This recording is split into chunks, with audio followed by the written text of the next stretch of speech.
Most people imagine that wars end with a signature, a moment of clarity, when one side surrenders and the other accepts, and the entire machinery of conflict simply ceases. But the truth is far more fragile than that. Wars end not with a bang, but with a series of whispered decisions, hesitations, and fears spread across days that feel longer than weeks. And the end of the Pacific War, the final collapse of Japan in August of 1945, unfolds not in a single moment, but across 6 days of almost unbearable suspension, where the future remained genuinely unwritten, where the weight of cultural obligation pressed against the crushing reality of defeat, where a nation teetered between annihilation and an unknown peace. This is the story of those 6 days, August 6th through August 15th, the space between the bombs and the silence after, when Japan's government fractured and reformed and fractured again, when ordinary people waited by their radios not knowing what was coming, when the emperor, usually hidden behind layers of protocol and distance, was forced to make a choice that would reshape an entire civilization. If you've ever been curious about the quieter side of history, the moments of doubt, the internal conflicts that shape surrender, the human texture of those final days before peace, consider subscribing for more calm, nighttime explorations of World War II's hidden corners and forgotten details. Now, imagine a warm night in early August of 1945. Not imagining metaphorically, but sensory. Really feel it. The air over Japan is humid and still, the kind of heaviness that settles after sunset in the summer months. It's the kind of warmth that clings to buildings and streets and the skin of anyone moving through the darkness. Across the cities, what remains of them, blackout curtains are drawn tight, as they have been for months now, for years even, a habit so ingrained that most people no longer consciously think about pulling them shut. The habit has become reflex. The darkness has become normal, though normal is perhaps the wrong word for a nation that has seen almost everything taken from it. In the countryside, and in the gardens and alleyways of the cities that haven't yet been reduced to ash, the cicadas are singing. Their sound is one of those ambient Japanese summer sounds that carries almost no cultural weight unless you're listening very carefully. They're simply there, as they have been every August for generations, a sound that connects this particular night to 10,000 other August nights stretching backward through time. And yet tonight they sound different, though no one quite knows it yet. Tonight they sound like a soundtrack to waiting. And somewhere, in 1,000 homes, in living rooms and kitchens and cramped spaces shared by extended families, there's the sound of a radio. Not turned up loud. Radios rarely are in these days of official broadcasts and rationing and caution, but present. There's the familiar crackle of static, the white noise that sits underneath all radio transmission, a kind of constant gentle friction between the signal and the silence. This sound too is familiar, comforting, almost in its consistency. The radio is on because that's where news comes from, when it comes. That's where the emperor's voice would come from, theoretically, though ordinary people almost never hear the emperor's voice. It's almost unimaginable. But the radio is on, or half on, listened to with the kind of distracted attention that people give to things that might contain information they need to know. It's August 1st through August 5th, really. The 6 days haven't begun yet. Japan still has time, though no one knows it. The newspapers have been controlled for so long that they read almost like poetry now, or like the utterances of a nation speaking to itself in code, describing victory in terms that have become increasingly abstract. The war is still happening, technically. Ships are still being built, though there's not much steel left. Aircraft are still being assembled, though the factories are broken and the pilots have grown desperate. There are still soldiers, millions of them, though they're running out of ammunition and food and any clear sense of what they're defending anymore. An entire nation is holding its breath, and that breath has been held so long that most people have stopped noticing that they're suffocating. But somewhere else, in other rooms, in air-conditioned corridors in Tokyo, in the Imperial Palace, in government bunkers, other conversations are happening. The Potsdam Declaration was issued weeks ago, from the Allied powers gathered far away. Surrender on these terms, it said. Surrender and preserve something of your country. Surrender, and the Emperor might survive. Surrender, or face utter annihilation. It's been sitting there, unanswered, a kind of diplomatic deadline that Japan's military leadership has chosen not to acknowledge, because acknowledgement would mean facing a choice they don't want to make. Surrender is culturally unthinkable. Surrender is disgrace. Surrender is the kind of thing that historically leads to ritual death, to taking responsibility through self-destruction rather than living with shame. So the Potsdam Declaration remains unanswered. The military holds out hope for one final, decisive battle that might shift the balance. There are contingency plans, desperate plans, plans that most of the officers who make them know are fantasies, but fantasies are all that remain when reality has become untenable. A nation is balanced on a knife's edge between surrender and self-destruction, and none of the ordinary people know it.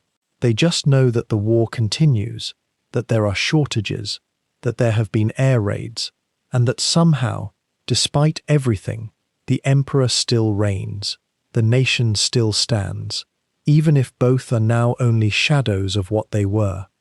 The cicadas sing on through the warm night. The blackout curtains stay drawn. Somewhere, a radio crackles softly, and somewhere else, people are having conversations in low voices about whether the emperor can be allowed to make a choice, or whether the military will make it for him, whether honor is more important than survival, whether surrender is surrender if you die first. It's a world balanced between two silences, the silence before something unimaginable happens, and the silence that will come after, a silence so profound that an entire nation will hear it at once, through a voice that most have never heard before. In those 6 days between August 6th and August 15th, 1945, Japan's government faced a question that had no precedent in 1,000 years of recorded history. Not the question of how to win, that possibility had already dissolved like morning mist, but something far more immediate, far more impossible. How does a nation that has never surrendered, a state that built its entire identity on the concept of eternal continuity, on the sacred bloodline of emperors stretching back beyond memory, choose to bow? And how long, in those 6 days, could the machinery of government, the will of soldiers, the weight of tradition, hold that choice at bay? The timeline, deceptively simple when reduced to dates on a calendar, contained within it an almost unbearable density of human conflict. 6 days is not long. It is the span of a work week. It is the time it might take to recover from a sleepless night or to adjust to a new season. But compressed into those 144 hours between the destruction of Hiroshima and Japan's formal announcement of capitulation lay the collision of empires, the fracturing of a government at the point of ultimate rupture, the collision between military hardliners convinced that one final massive battle on the home islands might still salvage honor, and a small circle of elder statesmen who believed that Japan had already paid the price that honor demanded. Within those 6 days, an emperor who had been largely removed from actual governance for years would find himself forced to speak words that would reshape the world. Within those 6 days, officers of the Imperial Japanese Army would attempt a coup to prevent precisely this outcome. The tension, the anguish, the political maneuvering, the moments of genuine chaos, all of it unfolded against a backdrop of ordinary life continuing in the Japanese cities and villages below, people who had no idea that history was consolidating itself around them. What gives these particular 6 days their extraordinary resonance, even now, so many decades later, is not simply their historical importance. It is that they represent something rarely captured in the historical record with such clarity.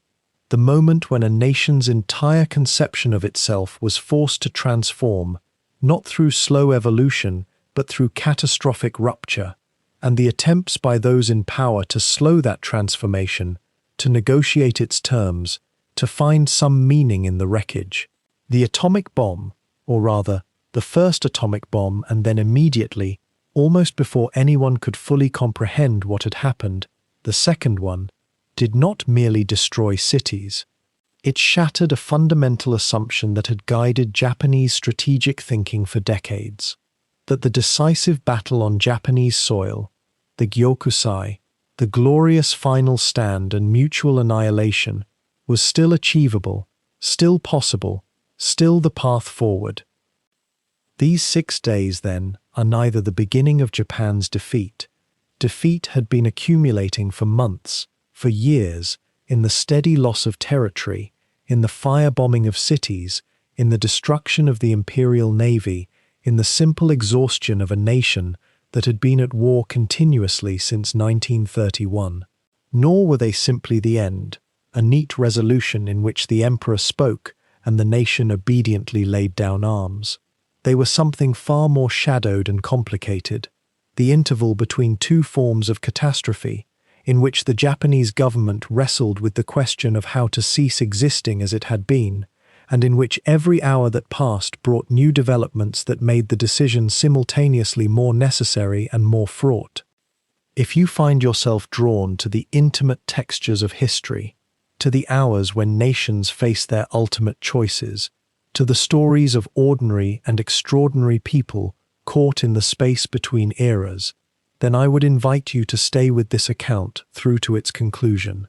These 6 days deserve to be heard slowly, in the stillness that surrounds sleep, when the mind is most receptive to the weight of what was at stake, and what was lost, and what, against all expectation, became possible. The story begins, as we have said, in the warm night air of early August, with cicadas singing and radios crackling with coded messages. But to understand what happened in those 6 days, we must first understand what had happened in the months and weeks before, the state of a nation that had invested everything in the promise of victory, or at the very minimum, in the dignity of resistance until the last possible moment. By the early days of August, the war in the Pacific had entered a peculiar and exhausting final chapter, a moment when everyone involved, from generals in Tokyo to soldiers dug into island bunkers to the families hiding in cellars across Japan's cities, sensed that something had fundamentally altered, though no one could yet name what it was. The Japanese nation in that summer of 1945 was not defeated in the conventional sense, not yet. Its armies still held vast territories across Asia and the Pacific, and yet Japan itself was dying, slowly, visibly, in ways that could no longer be hidden or reinterpreted through the lens of propaganda. The cities had been burning for months now. American B-29 bombers had moved beyond the selective targeting of earlier years and now simply burned entire neighborhoods with incendiary weapons, reducing Tokyo, Osaka, Nagoya, Kobe, and dozens of smaller cities to blackened rubble and ash. In a single night in March, over 100,000 people had died in Tokyo alone. The firebombs had proven far more effective than anyone on either side had anticipated, and they had rewritten the very concept of what air power could do to a civilian population. If you had walked through Japan's major cities in those months before August, you would have seen not a nation preparing to fight to victory, but a nation practicing the choreography of defeat. The factories that remained were running at a fraction of capacity, starved of materials. The railroads were damaged. The cities themselves, block after block, looked like they had already surrendered to the sky. Rice had become scarce. Children were thin. Teachers were sending students into the countryside to search for edible bark and roots. The blackout curtains hung in every window, Not because air raids weren't coming, they were, every night, but because it had become the only gesture remaining that suggested preparedness, that suggested control. And what of the government in Tokyo? How were the men who directed the war experiencing these days of early August? The emperor's advisors were fractured, divided, almost paralyzed by the weight of what they knew and what they could not admit. The war ministry, dominated by the army, maintained a public posture of absolute resistance. They spoke of the Kyūjō strategy, a final defensive operation that would turn the Japanese home islands themselves into one vast battlefield, where the civilian population, encouraged, trained, armed with spears and bamboo poles if necessary, would fight the Americans to the last person. It was not a strategy designed to win. It was a strategy designed to make victory so costly that the Americans might accept a negotiated peace. It was, in other words, a strategy born from desperation, dressed in the language of honor. But there were other voices in the government.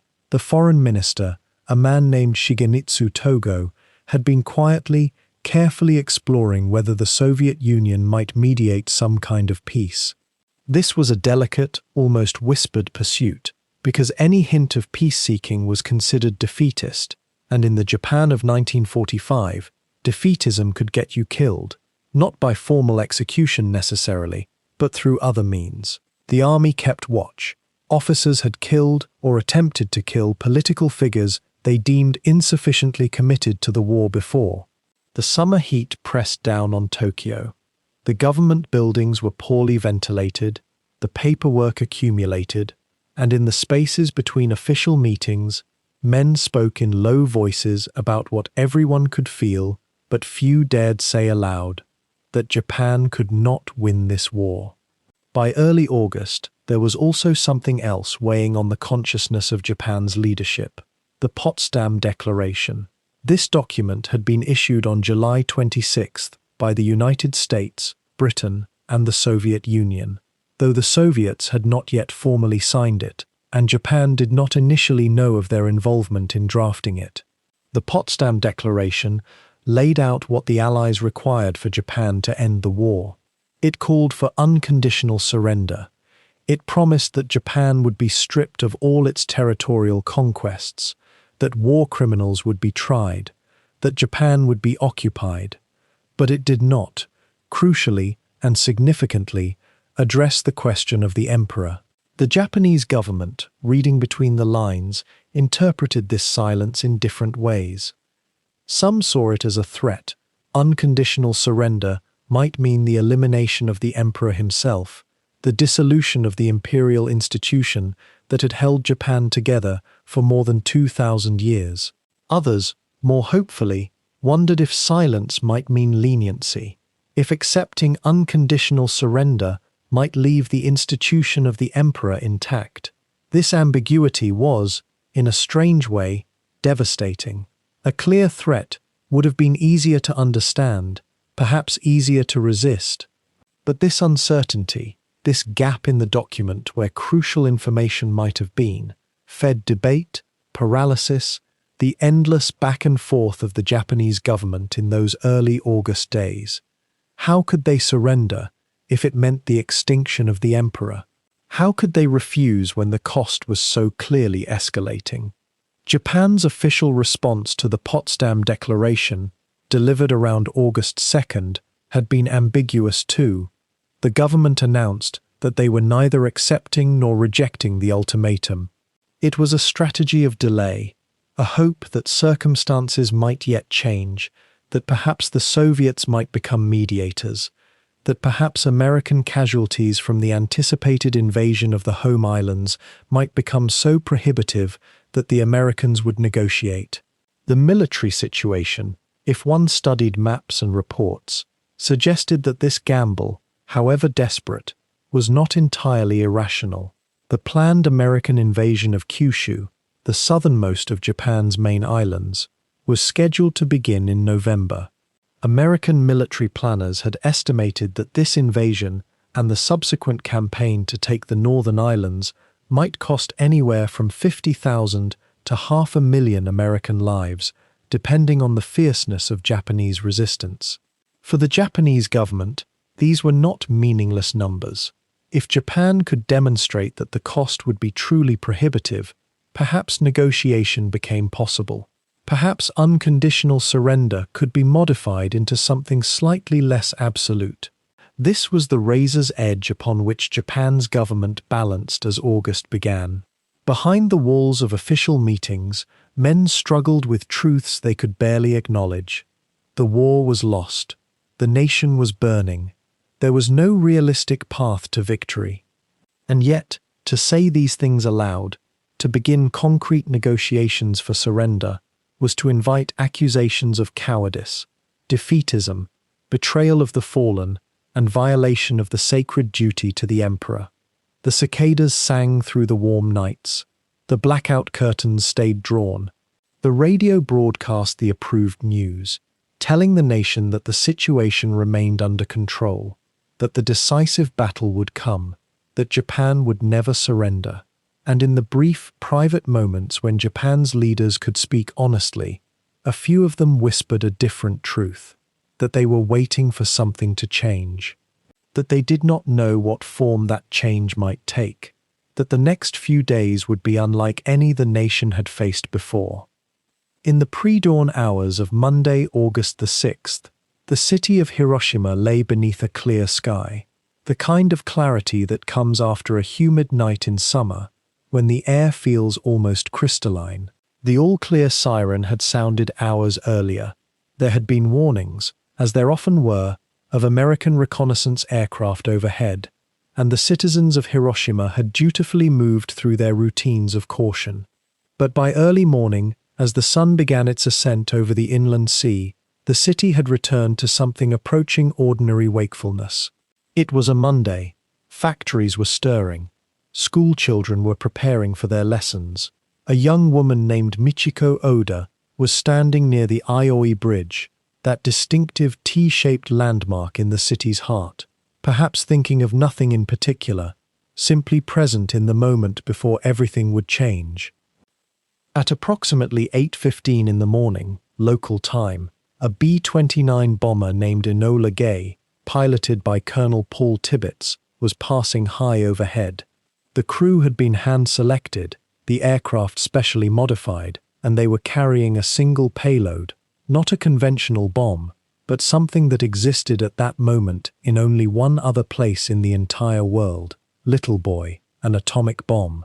The physics of it was still so new, so theoretical to most minds, that few people involved in its creation had fully grasped what they were about to witness. The bombardier, Thomas Ferriby, had his eye on that distinctive bridge, the IOET, and when the moment came, he released the weapon. The flash came first. Those who survived and later described it spoke of a light so brilliant, so immediate and total, that it seemed to bleach everything at once, not gradually, as sunlight might illuminate a room, but instantly, as though the very concept of light had been redefined. One survivor would recall that her first coherent thought, in that microsecond of awareness before her mind could process what was happening, was wonder, a simple, almost innocent question of what that brightness could possibly be. There was no sound in that initial fraction of a second, no warning, no siren, no mechanical noise preceding it, just the flash. Then came the sound, a terrible sound, though survivors would struggle to describe it with precision, as though language itself proved inadequate to the task. And the heat, rolling outward in a wave so intense that it ignited things miles away from the center, that burned the patterns of clothing onto human skin like a photograph, that turned shadows into permanent marks on stone and wood. The blast itself, an invisible wall of pressure moving outward at enormous speed, flattened buildings as though they were made of paper, sent people flying through the air, collapsed lungs in chests even among those who seemed physically untouched. Hiroshima, with its population of roughly 350,000 souls, experienced in that single second something that had never happened before on this earth, something that would instantly make the atomic bomb real in a way that all the theoretical discussions and safety protocols had never quite managed. In the aftermath, immediately following those first moments of destruction, came something almost as strange as the explosion itself, a profound and almost eerie silence. The destruction was so complete in the central zones of the city that there was, briefly, almost no sound at all, no sirens, no screams yet, no mechanical noise. It was as though the event had been so catastrophic that it had burned away even the usual sounds of survival. Then, gradually, sound returned, sounds that no city had ever made before. The hiss and crackle of fires beginning to consume what remained, the weak cries of those trapped in rubble, the confused murmuring of the dazed and the dying, moving through what had been a living city moments before, and was now a landscape of dust and ash, and things that no longer had names. In Tokyo, roughly 180 miles away, news of the destruction did not arrive immediately. The military and civilian networks of communication, already strained by years of war and constant American bombing raids, were disrupted and fragmentary. What came through first were confused reports. Something had struck Hiroshima, some kind of bombing perhaps, though the scale remained unclear. Some reports suggested that a single aircraft had destroyed the entire city. Other reports seemed more cautious, more doubtful. How could a single aircraft do such a thing? Surely that was exaggeration. Surely the actual damage was less than suggested. In the chaos of the moment, surrounded by the constant flow of information and misinformation that characterized the final months of the war, it was difficult to know what was true and what was speculation, or fear, or desperate hope that the Americans had merely employed some new but ultimately conventional bombing technique. By the middle of the day, as more reports filtered in, a growing sense of dread began to settle over those in authority in Tokyo. Hiroshima, it appeared, had not simply been damaged. Something unprecedented appeared to have occurred.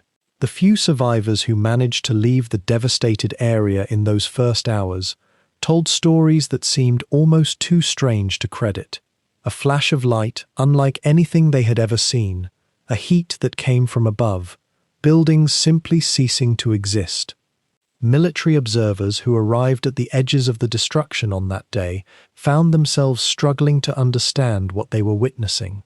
The pattern of destruction did not match what they knew of American bombing techniques. There were no craters, as there would be from conventional bombs. The destruction seemed to radiate outward from a single point, with a uniformity that defied the known physics of warfare. It was during these hours, these long, confused hours of August the 6th, that the term "new type of bomb" began to circulate in Tokyo's military and political circles. What exactly this new type was, no one yet knew. Some speculated it might be chemical. Some wondered if it was some kind of incendiary device of unprecedented power. There were, among Japan's military leadership, those who had heard rumors, whispered warnings from military attachés stationed in various neutral countries, that the Americans were working on some kind of revolutionary weapon. But rumors, in the fog of war, were often indistinguishable from fantasy.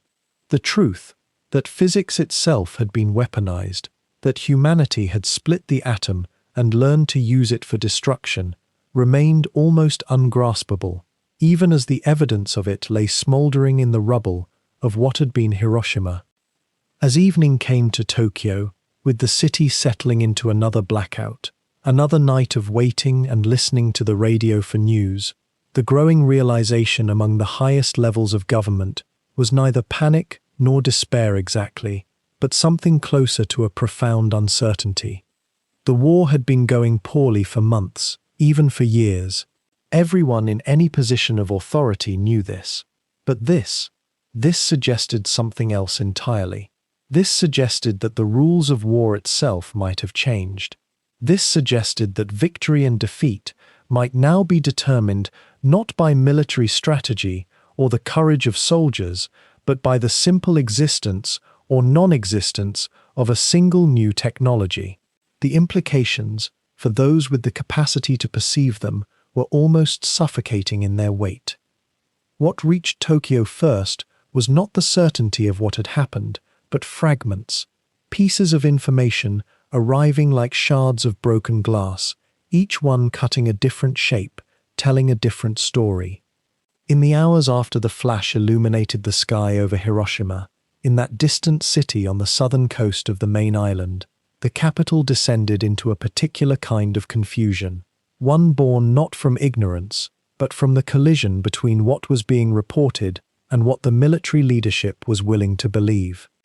The telegraph lines from Hiroshima went silent almost immediately. At approximately 8:15 in the morning, local time, the transmission simply ceased. In the War Ministry and in the Imperial Palace, in the offices where men gathered over maps and reports, silence on a telegraph line could mean many things.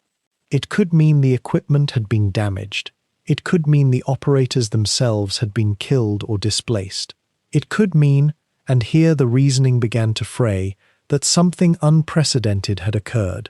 Or it could mean, as some chose to interpret it, that the city was simply too caught up in the ordinary chaos of yet another air raid to send clear reports.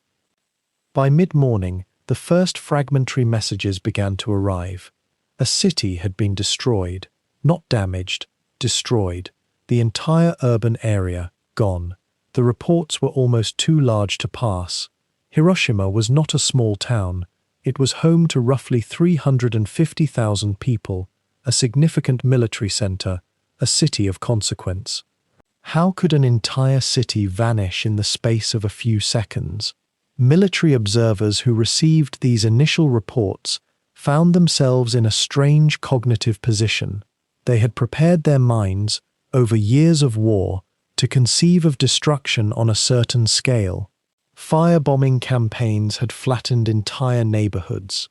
One bomb could destroy a block, 2 bombs a neighborhood, but a single aircraft, a single explosion, obliterating an entire city. The numbers being transmitted seemed to belong to a different category of reality altogether. At the War Ministry, in those crucial hours after dawn, officers were gathering to discuss what had occurred.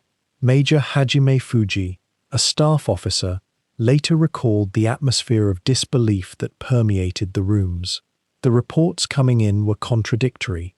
Some suggested that the Americans had deployed a new type of incendiary weapon, perhaps a cluster bomb of extraordinary sophistication. Others wondered whether, in fact, the city's electrical systems had simply failed, creating the appearance of total destruction when only significant damage had occurred. There was a desperate kind of logic to these alternative explanations. They fit within the framework of understanding that military men had built over the preceding months. General Torishiro Kawabe, deputy chief of the General Staff, was among those trying to make sense of the reports. He sought confirmation, more details, a clearer picture. But the very clarity he was pursuing seemed to elude him. The telephone lines to Hiroshima were similarly disrupted. Messengers and military personnel attempting to reach the city found roads blocked, communication infrastructure destroyed, and an almost apocalyptic landscape of ruin that defied conventional military assessment. What was becoming slowly, painfully evident was that this was not a matter of degree, not a bigger bomb, not a more effective incendiary, but a weapon of an entirely different kind. And yet, here emerged one of the most striking features of these hours, the Army's institutional resistance to this conclusion. The leadership of the Japanese military, particularly the War Ministry and the Army General Staff, had invested enormous credibility in the notion that Japan could continue to resist. They had spoken of the special qualities of the Japanese spirit, of the ability of the home islands to withstand invasion, of a negotiated peace that might yet be achieved if only the nation held firm. To accept that a single bomb had destroyed an entire city was, in a certain sense, to accept that their entire strategic framework might be obsolete. It was easier, perhaps even necessary for morale and for the preservation of institutional authority, to maintain a degree of doubt. As the day progressed and clearer information began to arrive, carried by survivors making their way on foot from the devastated area, by military observers who had approached closer to assess the damage, the picture became unavoidable. But avoidance too has its own momentum. In military hierarchies, disagreement flows in particular directions. Junior officers with access to the most detailed reports were not always in a position to convince their superiors. And superiors, once a position has been stated, carry enormous social and institutional weight in committing themselves to a reversal. What was forming, in those hours and into the following day, was less a deliberate conspiracy of deception than a kind of organizational drift toward wishful thinking. Perhaps it had not been an atomic bomb at all. Perhaps it was something else. A new weapon, certainly, but not necessarily the theoretical atomic weapon that physicists in the Japanese military establishment had considered and largely dismissed as impractical. After all, the Americans were known to be working on such a weapon, but the consensus among Japanese scientists had been that it would take years, perhaps until 1946 at the earliest, for such a device to be deployed. The idea that it might already exist, that it might already have been used, sat uncomfortably against this estimate.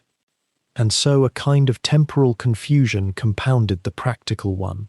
In the government's various councils and ministries, men were operating with information that was simultaneously fragmentary and overwhelming, with estimates of casualties and destruction that seemed almost surreal when placed against anything the war had yet produced.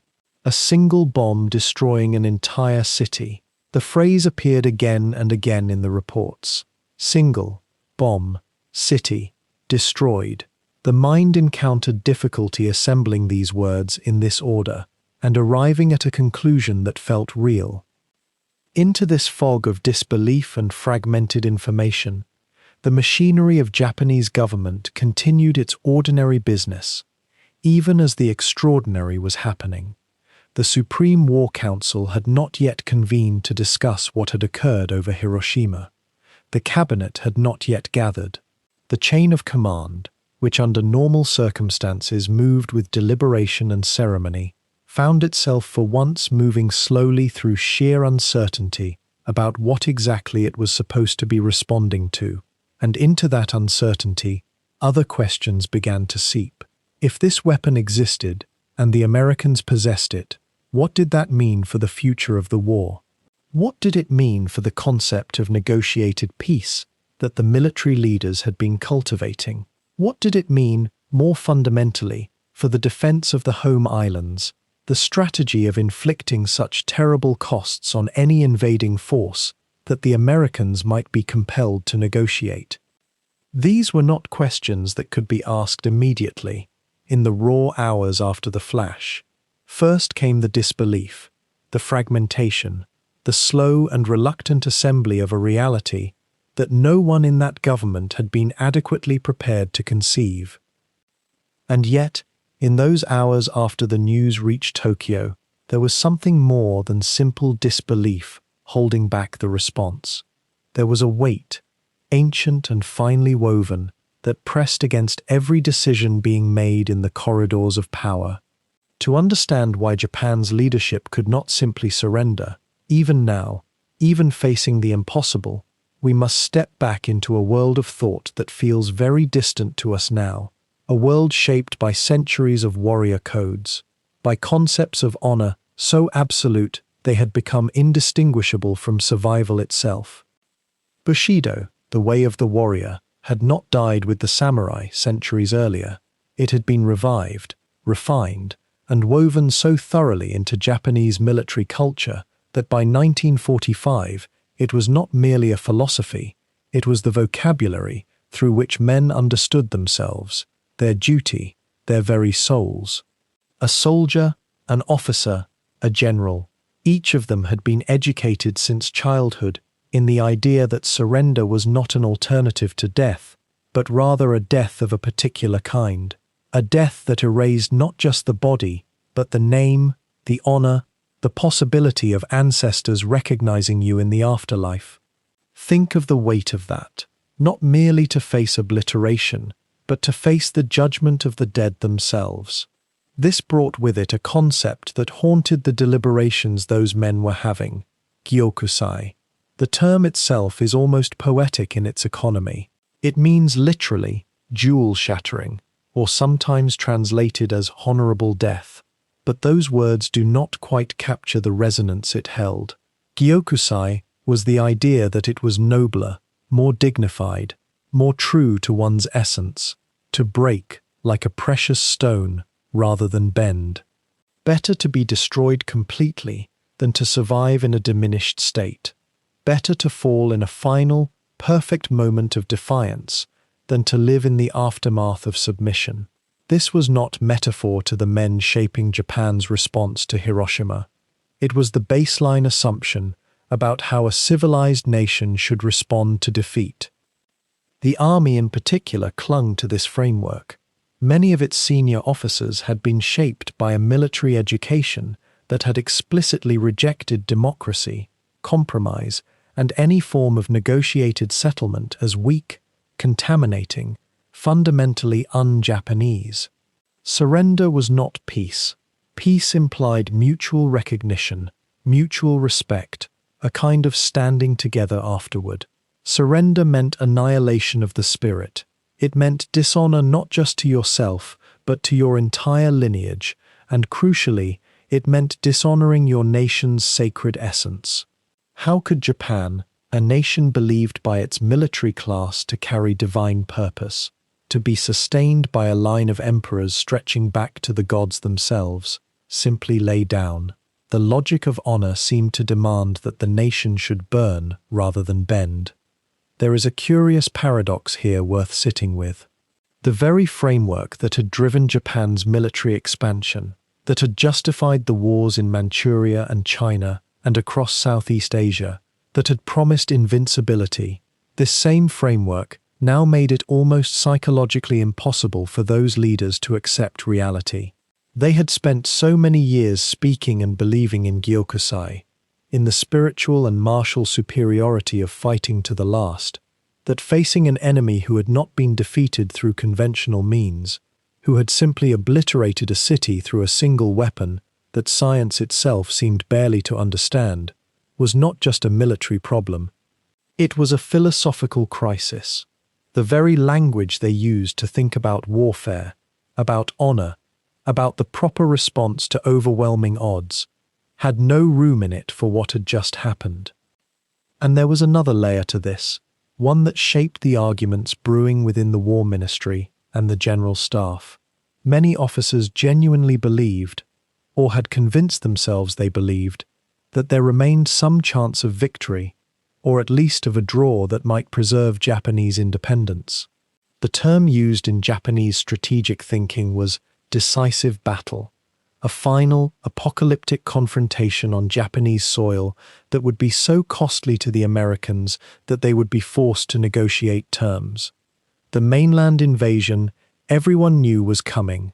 Operation Downfall, scheduled to begin in November, would be their chance. On home soil, fighting in the cities and mountains they knew, calling up every citizen, every child almost, they might inflict such casualties that the Americans would settle for something short of unconditional surrender. This was not fantasy, divorced entirely from military reality. The Americans themselves feared exactly this. But it required a willingness to see millions of Japanese civilians die in the process, to accept the destruction of every city, and to gamble that war weariness would overcome American resolve. This calculus was not made explicit in many of the arguments that followed, because it could not be made explicit. To say aloud that you were willing to sacrifice millions of your own people for the possibility of a better negotiating position was to expose yourself as something darker than a guardian of honor. So Bushido and Gyokusai provided a kind of intellectual shelter. They allowed officers to speak of continued resistance not as a desperate gamble with millions of lives, but as adherence to eternal principles. They transformed what might otherwise look like suicide into something noble, into something consistent with who Japan understood itself to be. A nation did not surrender. A nation persisted, even to its last moment, in the assertion of its will and its dignity. In some sense, the atomic bomb had not settled the question at all. It had intensified it. Now the stakes were clear. Now there was no ambiguity. And to men trained to understand the world through the lens of honor and shame, of sacred duty and spiritual essence, there seemed to be only one response: to continue, to resist, to prove that Japanese spirit could not be crushed by any weapon. What makes this moment so poignant, what gives it a kind of tragic resonance as we sit with it now, is that this philosophy of honor was genuine. It was not cynical. The men arguing for continued resistance, men like War Minister Anami, like General Umezu, believed what they were saying. They were not simply clinging to power or avoiding accountability. They were operating from within a complete worldview, one that their entire lives had prepared them to inhabit. And that worldview made surrender, even in the face of the unthinkable, seem like the deepest betrayal imaginable. A betrayal of everything they understood about what it meant to be Japanese, to be a warrior, to face the gods and the ancestors with anything resembling dignity. This was the psychological and philosophical terrain that would shape every decision made in the next 6 days.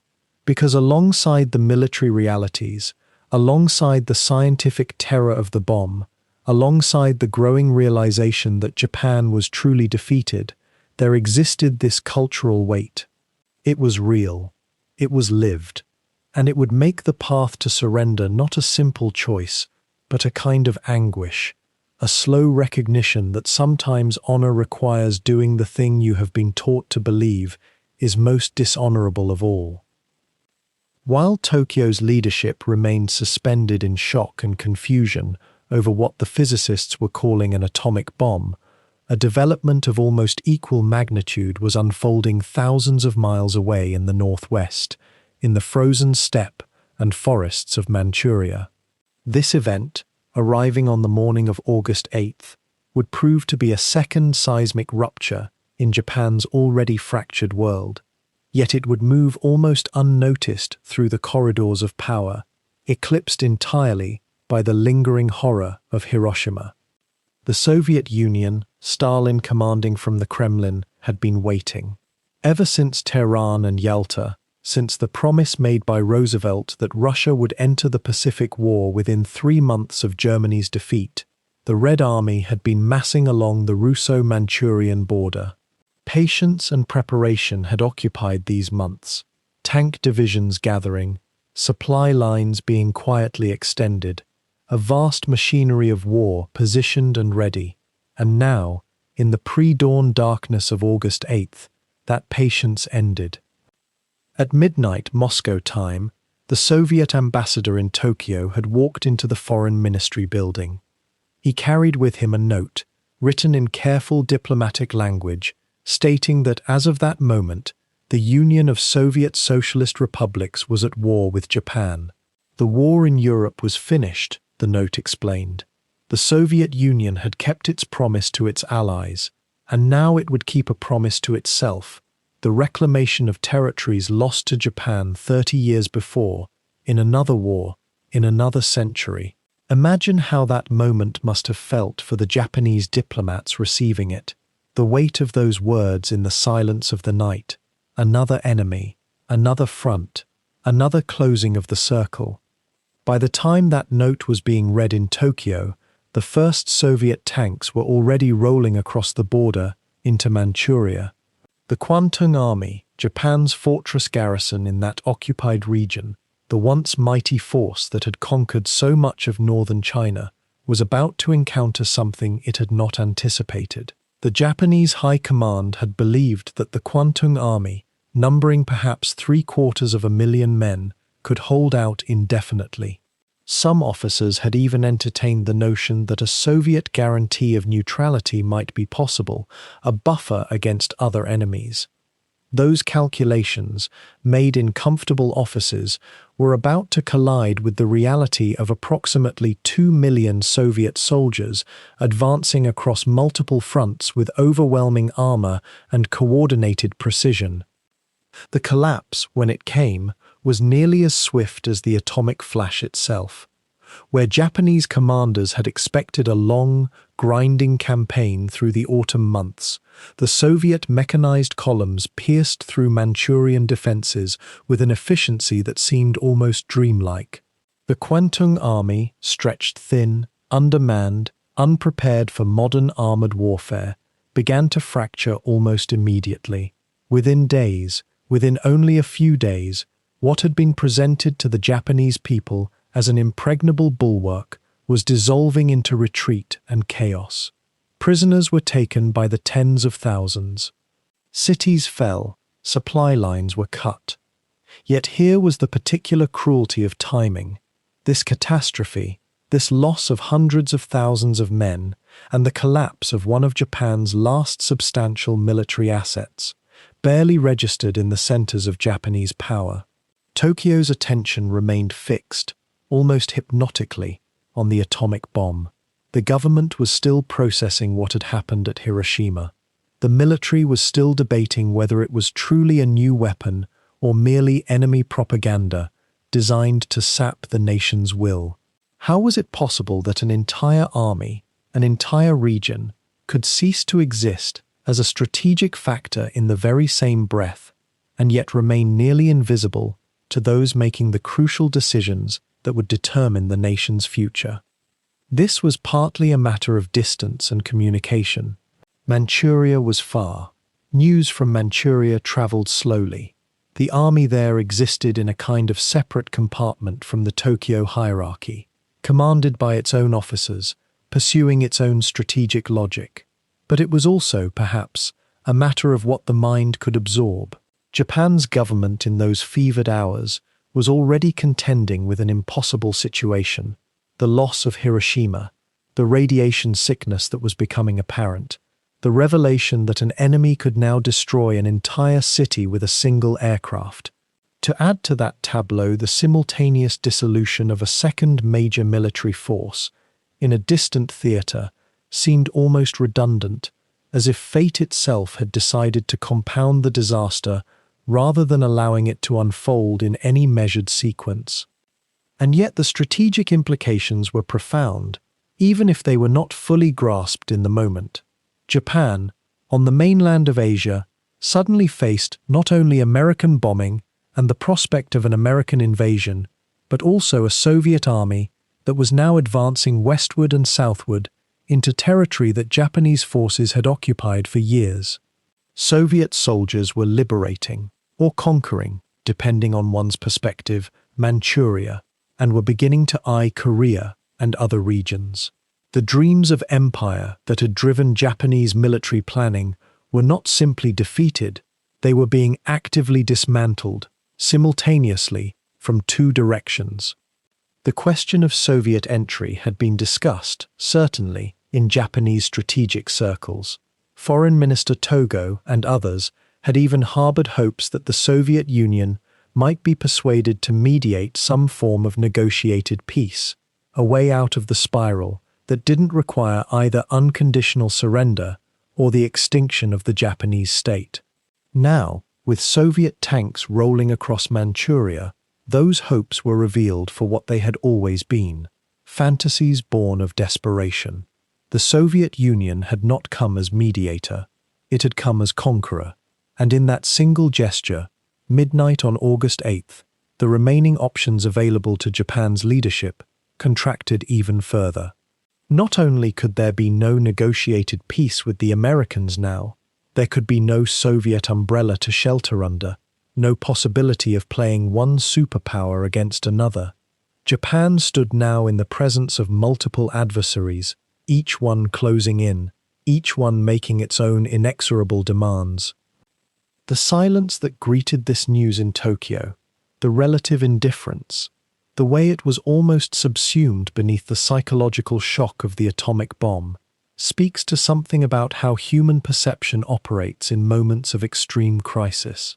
When the scale of catastrophe exceeds a certain threshold, when the mind is already saturated with terrible information, additional terrible information somehow fails to register with the same force. It is as if there is a threshold of horror beyond which everything becomes abstract. Two catastrophes arriving together do not feel like two catastrophes. They feel like one vast catastrophe, undifferentiated, overwhelming, impossible to pass. And so the Kwantung Army fell into history almost unnoticed, even as it was happening, even as thousands of soldiers were experiencing it in terrible, immediate detail, and even as the loss of it was being registered by Soviet commanders as one of the most decisive military operations of the entire war. In the early hours of August 9th, the morning broke much like any other summer morning in Nagasaki. The city had endured relentless firebombing campaigns for months, the B-29 raids that had turned so much of Japan's industrial heartland into ash and memory. Yet Nagasaki had, by some accident of geography and perhaps Allied targeting priorities, remained standing. Its harbour curved like a protective arm around the city. The shipyards still functioned, though understaffed and undermanned. The streets held a rhythm of ordinary wartime life. Factory workers heading to their shifts, children in school uniforms, mothers tending to the endless mathematics of rationing. There were, as there always were, those hurrying through the ordinary tasks that fill a morning, unaware that the shape of their lives was about to change in the space of an instant. The aircraft that carried the second bomb was a B-29 named Boxcar. Its path to Nagasaki was one of accident and misdirection as much as intent. The original target had been the city of Kokura, some distance to the north, but cloud cover that morning obscured the aiming point. The bombardier and pilot circled, searching for a break in the clouds, burning fuel, growing aware that they might not have enough reserves to reach their secondary target and return safely. When the clouds finally parted over Nagasaki, they made their approach, and at 11:02 in the morning, local time, the bomb fell. The weapon itself, they called it Fat Man, a name that sits strangely in the historical record, was plutonium-based, physically larger and in some ways more efficient than the uranium bomb that had destroyed Hiroshima 3 days earlier. And yet, Nagasaki's geography would matter in ways that make the comparison between the two cities complicated and painful. The valley surrounding Nagasaki, the hills and ridges that embraced the harbour, meant that the blast energy did not spread evenly across a flat plain, as it had in Hiroshima. Instead, the mountains themselves became barriers and reflectors. Entire neighbourhoods on the far slopes remained standing when they might otherwise have been obliterated.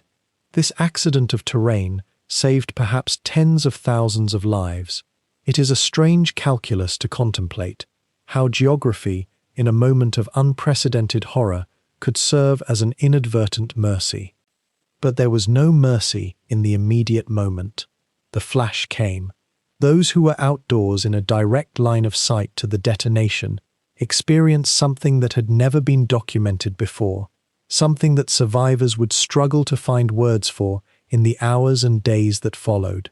The heat was not merely warmth, it was a presence, a weight, a color they had no language for, because no one alive had seen that particular quality of light. Those closest to the epicenter were vaporized so completely that they left only shadows burned into stone and pavement, silhouettes of people caught in their final ordinary moments.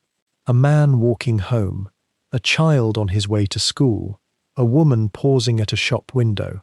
These shadows became, inadvertently, the most poignant monuments to the fact that they had existed at all. Farther out, in concentric circles from the blast center, people experienced the bomb differently. Skin exposed to the flash was burned in patterns that mapped the geometry of the moment. A woman's back, which had faced away from the detonation, bearing the white outline of the dress she wore. The fabric itself obliterated, but the protection it offered made visible in negative. People with glass windows between them and the blast received injuries from the shattered glass before the wave of heat and pressure arrived. A schoolboy's back was crosshatched with cuts from a broken window at the moment the world changed. He survived, though the scarring would remain a map of that instant. The sound came in its own time. The compressed air preceding the explosion created a moment of altered pressure, and some survivors reported that this pressure sensation arrived before they heard the sound itself, a curious phenomenon of physics playing out on a human scale. Then the roar, the sustained sound of enormous energy being released in the atmosphere, a sound that witnesses described as beyond ordinary loudness, as if the world itself were breaking. The collapse of structures followed. In Hiroshima, the blast had largely demolished buildings through the sheer force of the pressure wave. In Nagasaki, because of the valley's contours, some buildings partially sheltered others. A textile factory some distance from the epicenter remained structurally intact, though the concussive blast had killed and injured many inside. A medical school near the city center was destroyed, though enough remained standing that survivors could later account for the experience with a kind of architectural specificity: the wing that stood, the wing that fell. What does it mean that a building's orientation, the luck of its location relative to a ridge or rise in the terrain, determined who lived and who did not? In the aftermath, what struck many survivors was the quality of the silence that followed. Not an absence of sound. There was screaming, the noise of fire beginning, the groan of buildings settling, but a different kind of silence, a silence of comprehension, as if the world itself was pausing before it understood what had happened to it. A young girl, Yaeko Nomura, would later remember the moment with a peculiar clarity. She had been near a window at school. She felt heat. Then, oddly, she felt cold. Then nothing she could quite describe. She found herself on the ground. The building around her altered. The world changed. It took her a moment to understand that she was alive. Those in slightly deeper shelter, those in cellars and basements, in caves along the hillsides where people had sought refuge during air raids, felt less of the heat, but experienced the tremor, the sense of the earth and air moving in ways that earth and air were not supposed to move. Many did not know immediately what had happened. Some thought it was a normal bomb, albeit an extraordinarily large one. Some thought it was several bombs. The scale of what had occurred was not something people could conceptualize in the minutes afterward, because there was no reference point. Nothing in human experience had prepared anyone for this. The fires came next, as fires will. In Hiroshima, the firestorm had been nearly total. In Nagasaki, the geographic barriers meant that the fires, while catastrophic in their scope, did not merge into a single rolling inferno in quite the same way. Yet they still spread. A man emerging from a collapsed building would see flames rising from the harbor district, from the wooden neighborhoods where most of the population lived, spreading in patterns of heat and draft and the random presence of flammable material. The day was warm. The city had endured months of air raids. There was wood everywhere, exposed, dry wood waiting for ignition. In the hospitals that still had walls and roofs, the surviving medical staff faced the impossible mathematics of triage in real time. An American doctor, taken prisoner and interned near Nagasaki, would later write that the survivors who presented themselves for treatment represented something beyond ordinary war trauma. The burns were distinctive, characteristic of flash burns, burns that covered the face and hands and any exposed skin, while leaving covered skin intact. Some survivors had what appeared to be minor injuries, but suffered from an invisible trauma, a disruption to the cells of their bodies that would not reveal itself immediately. A person could seem relatively unharmed and yet carry within them the seeds of a slow and agonizing decline. This unknowability must have been terrifying. Did one recover, or did one recover into something worse? As the hours passed, the scope of what had happened began to dawn on those in the surrounding region. The mushroom cloud visible from miles away, the sudden silence on the radio from the city, the refugees beginning to flee toward the surrounding villages. These formed a narrative of catastrophe, though the word atomic was still unknown to most. What people knew was that something unprecedented had occurred, something that belonged in an entirely different category from the firebombing that had defined the summer. Tokyo, receiving fragmentary reports, struggled to understand. 3 days earlier, one city had been destroyed by something inexplicable. Now a second city. Could it happen again? Would every city be vulnerable?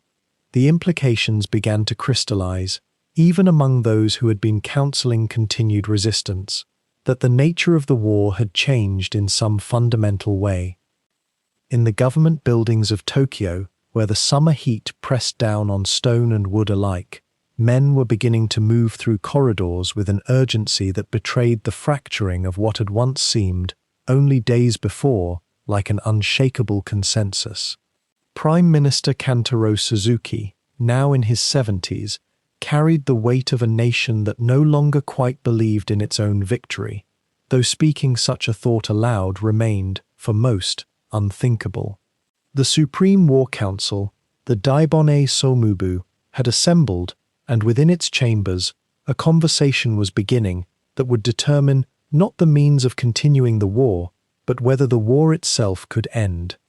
Suzuki was a man caught between worlds. He had come to his position late in the war, brought in because he was seen as a bridge, a figure without deep ties to either the military hardliners or the diplomatic corps. Yet he found himself, in these August days, needing to be something far more radical than a bridge. He needed to be a voice for survival. Beside him sat Shigenitsu Togo, the foreign minister, a figure whose diplomatic experience had taught him to read the room, to sense the currents beneath official language, and Togo had seen clearly what others in the government were still struggling to admit. The war was already over in every meaningful sense.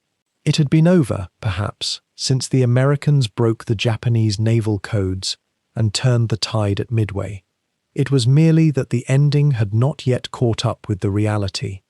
But if the foreign minister represented one pole of this fractured conversation, War Minister Korechika Anami embodied another entirely. Anami was not a man prone to dramatic speeches or philosophical declarations about honor and death. He was, in many ways, a professional soldier, measured and thoughtful, yet he found himself aligned with the growing faction that believed, or claimed to believe, or needed to believe, that surrender was not merely disastrous but impossible. The military structure, the entire pyramid of obligation and command, the whole edifice of Bushido that had been built into the bones of the officer corps, all of it seemed, in their understanding, to make laying down arms something more akin to collective annihilation of the soul than merely the end of a military campaign.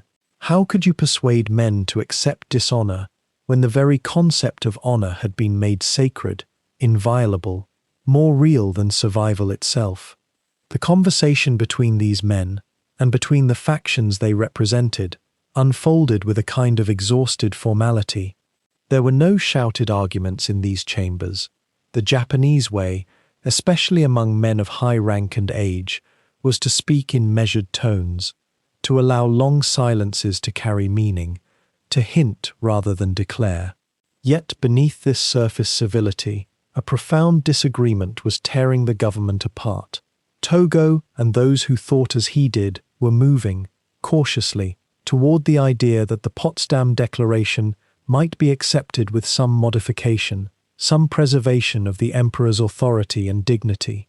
The military faction, led by Anami and supported by the chiefs of staff, argued that to surrender was to guarantee not merely the loss of the war, but the destruction of Japan itself, the dissolution of the emperor system, occupation, and humiliation beyond measure.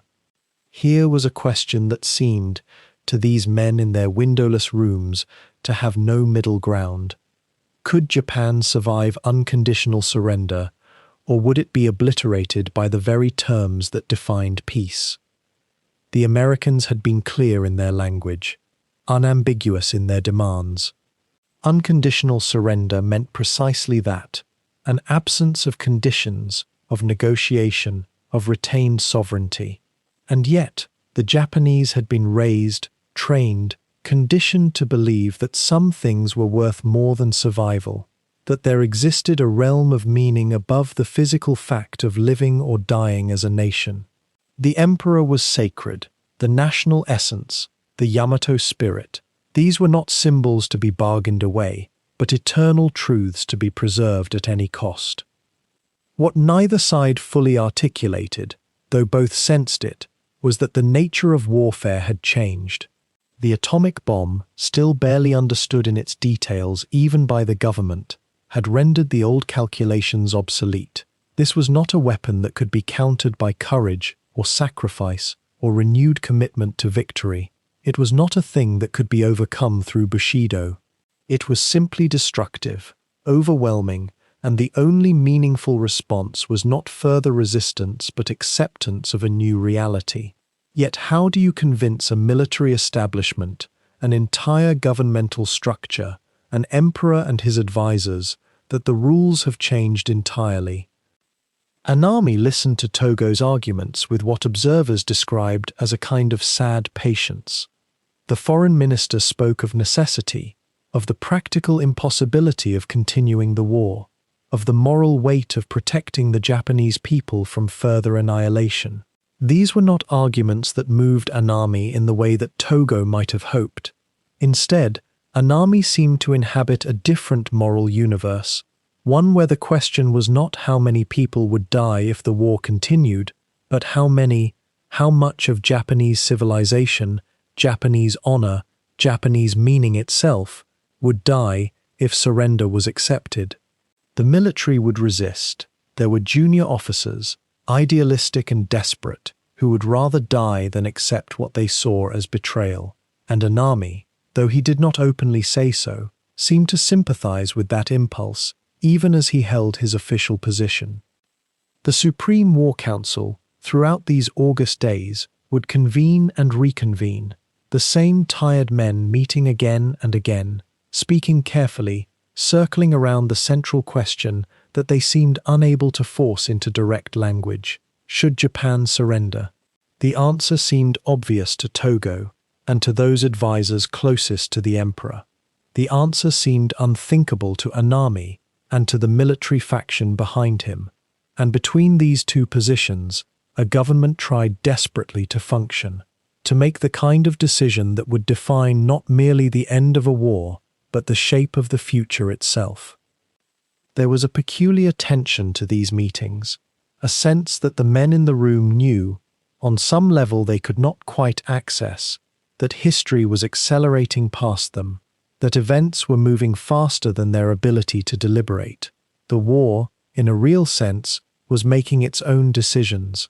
The bombs were falling, the Soviets were moving, American forces were gathering, the machinery of military defeat was already in motion, and yet the Japanese government continued to debate whether surrender was possible, as if debate itself could alter the trajectory of events already set in stone. While the War Council convened and the machinery of state ground forward in those fevered days, there existed another chamber altogether, quieter, more shadowed, where one man sat in a kind of isolation that no amount of protocol could truly dissolve. Emperor Hirohito, at 43 years old, occupied a peculiar intersection between absolute authority and profound helplessness, a position that would only deepen as the days of early August unfolded. The imperial palace itself had become something of a fortress of uncertainty. The buildings surrounding the emperor's private chambers were intact, though much of Tokyo beyond the palace walls had become ash and rubble. Hirohito moved through corridors lined with advisors, scientists, military men, and court officials, all of them, in some sense, waiting for him to decide, waiting to know what he might decide. But the emperor himself, in the accounts that have survived, appeared to move through these days in a kind of muted consciousness, observant but strangely remote. His health at this moment was fragile, in ways that few outside the palace understood. In photographs from earlier that year, he appears thin, almost translucent, his large frame somehow diminished by the weight of years spent in a figurehead's ceremonial role. Those close to him noted a recurring stomach ailment, stress-induced and chronic, that had plagued him for months. His physician, Dr. Yoshimasu Umetsu, kept careful watch, but there was little medical remedy for what ailed the emperor in those particular days. What he suffered from was fundamentally a malady of impossible circumstance. Around him moved an intimate circle of advisors, each with competing visions of what Japan's future should hold. There was Marquis Koichi Kido, the Lord Privy Seal, and perhaps the single closest voice to the throne, a man of some Western education who had been whispering to the emperor for weeks that surrender might be the only path forward. Kido understood something that many of the military hardliners could not quite accept, that the war was already, in every practical sense, lost. His proximity to Hirohito during these 6 days was almost constant, a steady presence in a sea of discord. Then there were the court physicians, the chamberlains, the ceremonial attendants, a kind of human buffer between the emperor and the raw machinery of decision-making that churned beneath him. These men had their own fears. In Japanese military culture, assassination was not an abstract threat. Junior officers with nationalist fervor had struck before, and they might strike again. The palace guard had been quietly reinforced. The atmosphere within those walls was one of careful vigilance, of conversations conducted in lower volumes, of doors that closed more deliberately than was customary. What we might ask ourselves is this: what did Hirohito actually know, and when did he know it? In the aftermath of Hiroshima, the initial reports that reached the palace were contradictory and fragmentary. Some military attachés insisted it was merely another incendiary bombing, albeit on an unprecedented scale. Others, gradually, began to grasp that something categorically different had occurred. The emperor received briefings, listened to radioed intelligence, read decoded messages, but he did not appear, in those early hours after August 6th, to have immediately grasped the full strategic implications. Or perhaps, and this is a more subtle possibility, he understood them perfectly, but was waiting, watching to see how others would respond first. There is something worth considering about the nature of imperial power in Japan at this moment. Hirohito was, simultaneously, the most powerful person in the nation, and utterly constrained by tradition, by custom, by the expectations of his own advisors. The emperor did not simply command. He was meant to embody consensus, to give his sacred sanction to decisions that had supposedly emerged from the collective will of his government. To act too forcefully, too directly, was to violate a subtle and deeply embedded code. And yet, as those 6 days progressed, it became increasingly clear that only the emperor, and perhaps only the emperor, could break the deadlock. In the private apartments of the imperial palace, did he sleep? The historical record is largely silent on such intimate details, which is perhaps fitting. There are hints that he was deeply fatigued, that the nervous strain manifested in his already troubled digestion. Some accounts suggest he spent long hours alone, reading intelligence summaries, or sitting in contemplation. Others indicate he moved through his days with almost ritualistic calm, maintaining the formal rhythms of court even as the nation teetered toward an abyss. Consider the profound solitude of this position. He could not truly confide in his advisors. The emperor does not seek comfort from those who serve him. He could not turn to his wife, Empress Nagako, in any way that would breach the careful distance maintained by court protocol. He could listen, receive, accept counsel, and ultimately decide. But the arriving at that decision, the wrestling with it internally, that was his alone. By August 8th, when word came of Soviet entry into the war, a shock that rippled through the palace, as if an electric current had passed through its walls, the emperor's advisors became even more urgent in their counsel. Kyūjō, in particular, seems to have seized the moment. The argument he had been quietly making for weeks suddenly possessed a kind of terrible clarity. Not only was Japan losing to the Americans and the British, but now the Soviet colossus had turned against them, and the Kwantung army in Manchuria was dissolving into chaos almost as quickly as the dominoes could fall. What did Hirohito feel in those hours? The historical accounts offer us glimpses rather than certainties. He was a man who had been raised to believe, absolutely and without question, in the righteousness and invincibility of the imperial order. The foundational mythology of his nation had been woven into him from birth, that Japan was unique, chosen, destined by divine providence. To contemplate the ending of this order, the necessity of unconditional surrender to foreign powers, was to contemplate something that struck at the deepest foundations of meaning that had structured his entire existence. And yet there are indicators, subtle but persistent, that in the private chambers of his mind, Hirohito had already begun the complicated work of accepting this necessity. Whether this emerged from his own moral reflection, or from the patient, careful counsel of Kyūjō, or from a pragmatic recognition of reality that even an emperor cannot ignore, we cannot say with certainty.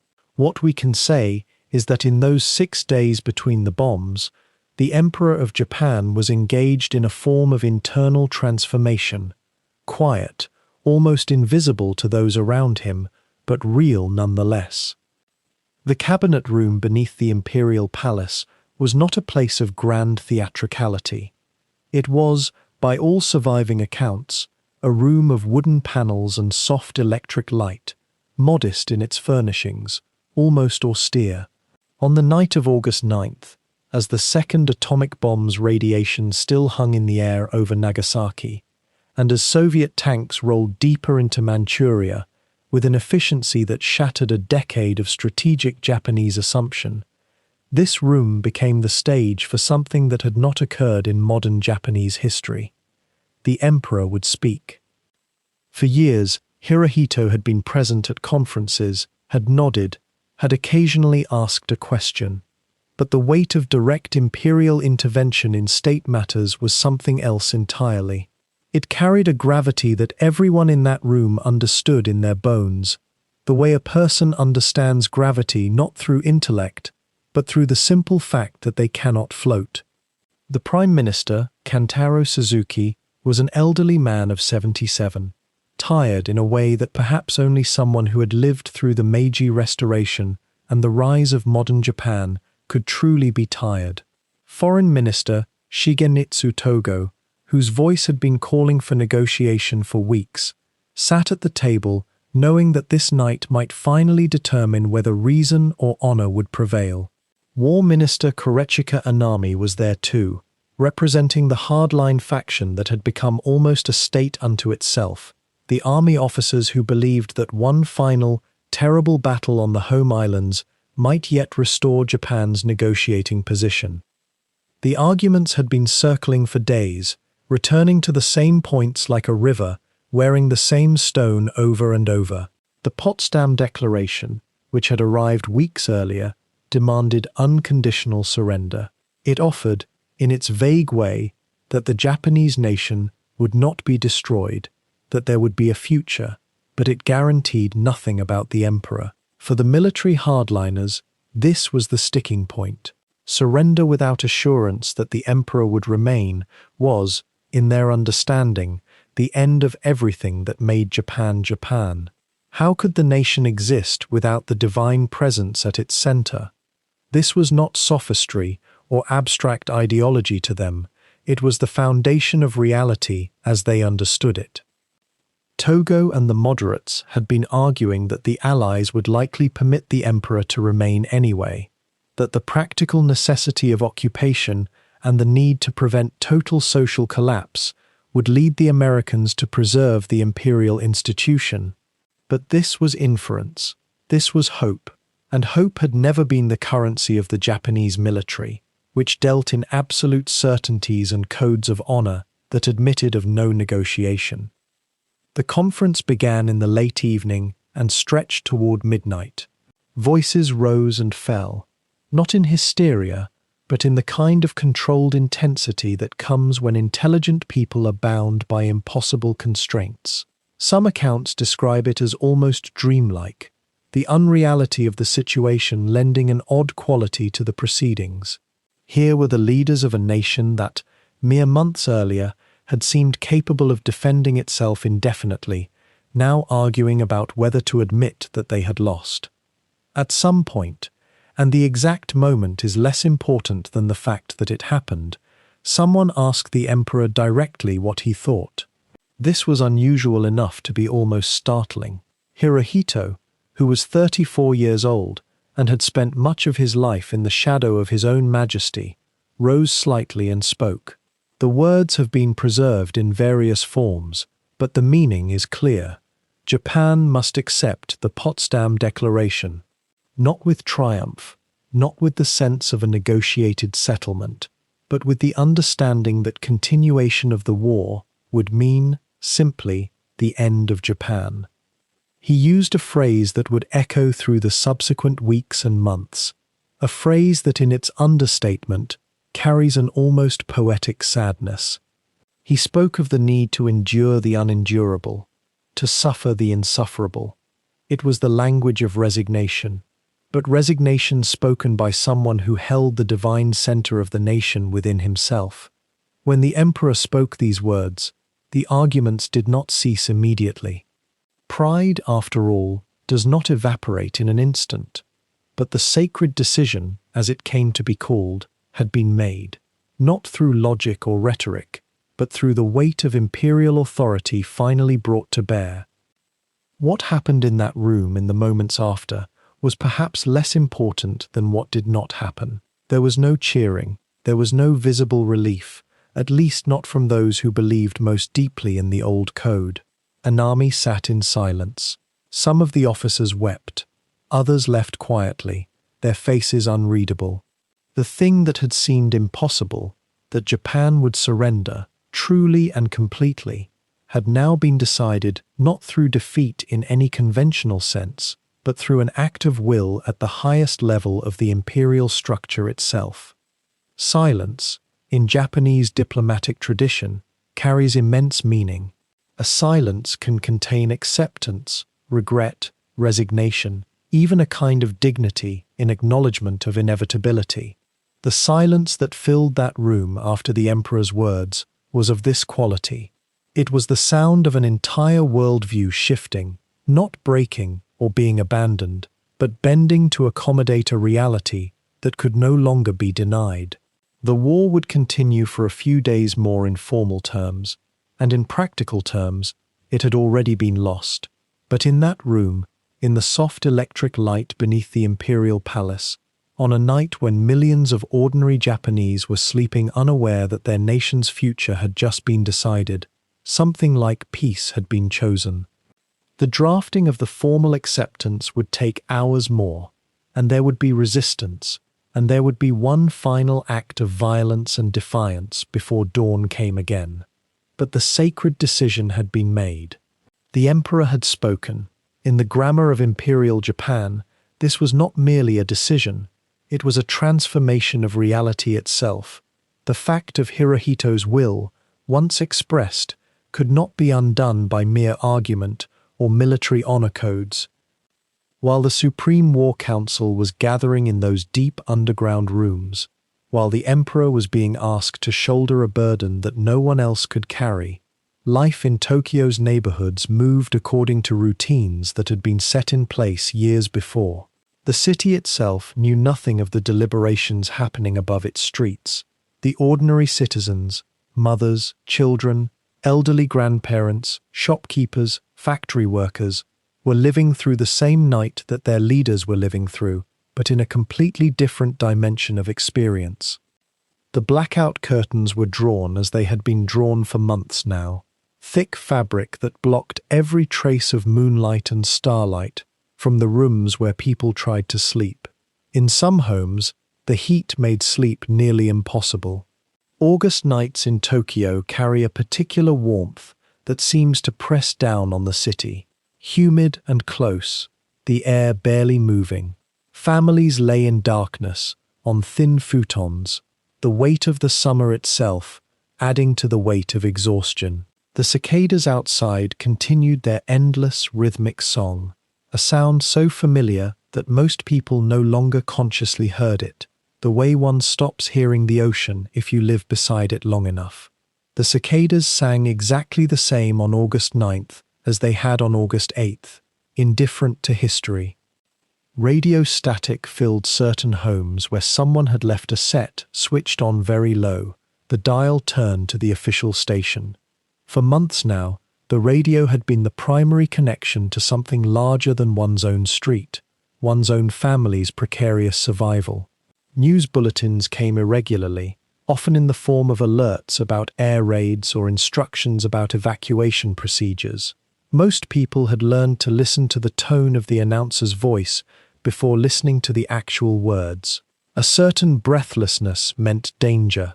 A certain formality meant an official announcement of importance. The static between stations was almost comforting. It was neutral. It made no demands. It delivered no more bad news. The rationing system had been in place so long that people barely remembered any other way of eating. Rice was distributed according to a strict formula, usually supplemented with sweet potato, or barley, a root vegetable that swelled in the stomach and provided the sensation of fullness without providing much nutrition. And vegetables were difficult to find.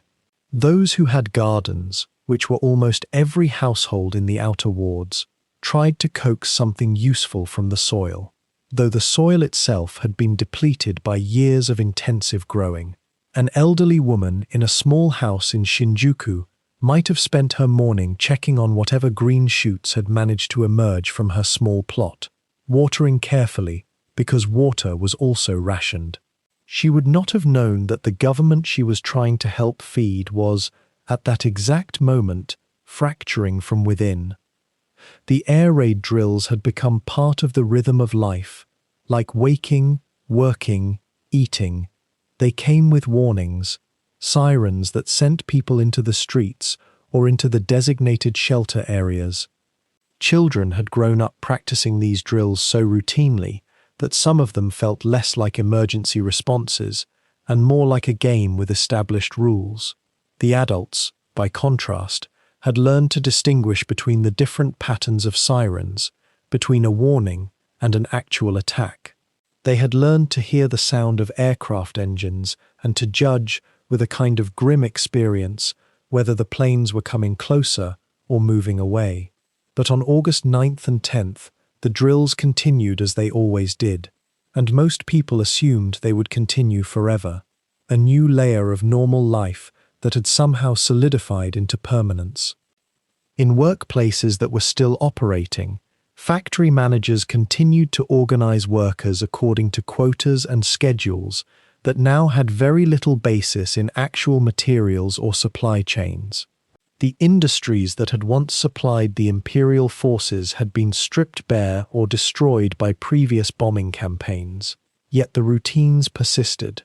People reported to work because reporting to work was what one did. The sense of purpose had been hollowed out long ago, but the habit remained.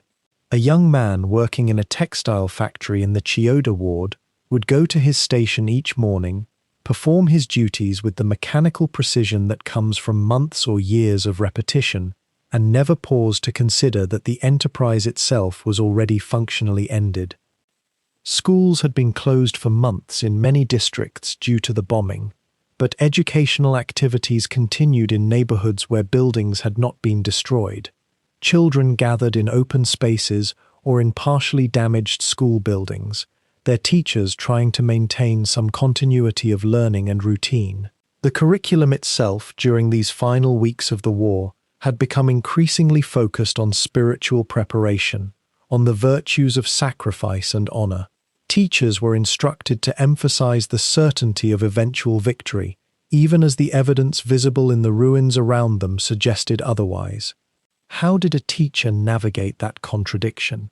Perhaps by focusing very carefully on the lesson in front of them, on the faces of the children listening, and by not thinking too far ahead. The black market economy continued to thrive in certain corners of the city, in the shadows and alleys where normal rationing did not apply. A person with money or trade goods could obtain things that the official system did not provide: slightly fresher food, occasionally a piece of fruit, sometimes cloth or medicine. But this market was accessible only to those with resources, and most ordinary people did not have resources. The vast majority of Tokyo's population was growing thinner as August progressed. The fatigue was visible in faces, in the slowness of movement, in the diminished energy of even the youngest children. Yet this too had become normalized. Hunger was part of life. Exhaustion was part of life. In the imperial palace, separated from the city by walls and guards and ceremony, the emperor was being counseled by his closest advisors. In the neighborhoods of Chiyoda, in Minato, in Shibuya, families were sitting down to evening meals of rice and whatever vegetables had been available that day. The gap between these two worlds, the world of state decisions and imperial burden, and the world of personal survival and daily routine, was nearly absolute. The people did not know what their leaders were debating. The leaders, in their deliberations, were not thinking primarily about the people, though the people were always somehow present in the room as an abstraction, as a weight, as an unspoken pressure. What stories might a historian uncover if they could gather the daily accounts from 50 different families across Tokyo during these 6 days? A woman keeping a private journal in careful script, recording that her younger child had fallen ill, that the neighbor's house had become suddenly empty, that she had glimpsed something in the sky at dawn that made her wonder. A man who worked in communications, who had heard rumors through channels that something significant had occurred, but who could not speak of it, and who went home to his family without revealing the anxiety that had taken residence in his chest. An elderly couple sitting in their garden at dusk, listening to the cicadas, accustomed to the idea that each evening might be their last, living in a kind of perpetual farewell without quite knowing it. The nights were long and hot, and filled with the kind of stillness that comes after terror has been normalized. People rested when they could, prepared food when they could, maintained their homes in the face of inevitable decay. Tomorrow would come, and then the day after, as it always did. The decisions that would reshape the entire archipelago, that would rewrite the nation's relationship to itself, to honor, to survival, were being made in rooms these people would never enter, by people whose names many of them would not even know. The separation between the realm of power and the realm of daily life was profound, and it would remain profound right up until the moment, just 6 or 7 days from now, in many households, when the emperor's voice would come through the radio, speaking in a dialect and a formality so removed from ordinary speech that some listeners would struggle to understand exactly what was being said. For now, Tokyo's millions slept and woke and worked and rested according to patterns established long before, patterns that would persist until the moment they would suddenly, irrevocably change. While the radio in Tokyo struggled to comprehend what had fallen from the sky above Hiroshima, another kind of silence had settled over Washington.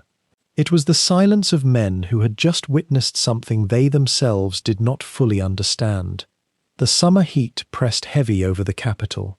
The streets moved with their ordinary August rhythm, office workers in shirt sleeves, the distant sound of traffic along Constitution Avenue, the hum of bureaucracy grinding forward as it always did. But in certain rooms, in certain secure compartments of the State Department and the War Department, there was a different quality to the air. President Truman had been told first, before most of his cabinet. The message had come through while he was aboard the USS Augusta, returning from Potsdam. The bomb had worked. It had worked beyond the projections, beyond the careful calculations of the scientists who had built it in the desert at Los Alamos. Truman absorbed this information with the compression of a man who had been president for less than 4 months, who had inherited a war he had not chosen and a weapon he had barely known existed until he held the authority to use it. The weight of that knowledge, the simple fact of its success, seemed to alter everything and nothing simultaneously. What is perhaps less often considered, in the broad sweep of history, is the particular unease that began to crystallize among the men who had actually created the bomb. At the University of Chicago, where a controlled chain reaction had been achieved in a squash court beneath the stadium, physicists who had worked in isolation from one another began to learn what their work had accomplished. Leo Szilard, who had written the letter signed by Einstein that had first alarmed the American government about German atomic development, had harbored deep reservations about the weapon's use even as it was being refined. In the days after Hiroshima, his sense of moral contamination deepened. He was not alone. There existed, scattered across the project's facilities, a quiet current of dismay. Not regret precisely, but something more like the recognition that a door had been opened that could never be closed. These doubts did not paralyze the machinery of state, of course. The diplomatic machinery, in fact, was already in motion. The question that now preoccupied Washington's most senior officials was deceptively simple in its phrasing. Would Japan surrender unconditionally, or might there be, even now, some room for negotiation? The Potsdam Declaration, issued jointly by the Americans, British, and Chinese, had called for Japan's complete capitulation without any conditions whatsoever. It had been an ultimatum designed to be absolute. But as the days after Hiroshima accumulated, certain voices within the State Department and within the Pentagon began to wonder, quietly, whether absolute unconditional surrender might actually prolong the war. This is where the diplomatic situation reveals itself to be less a simple narrative of dominance and submission than a genuinely complex negotiation between exhaustion and pride, between military reality and political face. Some American officials, particularly in the Navy, which understood Japan's shipping capacity and industrial resilience better than perhaps any other branch, believed that the Japanese military could continue to inflict significant American casualties even in their clearly weakened state. The invasion of the Japanese home islands, Operation Downfall, was still scheduled. Estimates of American casualties ranged wildly, from 30,000 to 1,000,000, depending on who was making the calculation and what assumptions they built into their models. The bombing, in this framework, was not necessarily the end of the war. It was one more catastrophic pressure in a long sequence of pressures. What Washington struggled to articulate, even to itself, was a question that the Japanese government was also wrestling with in its own fractured way.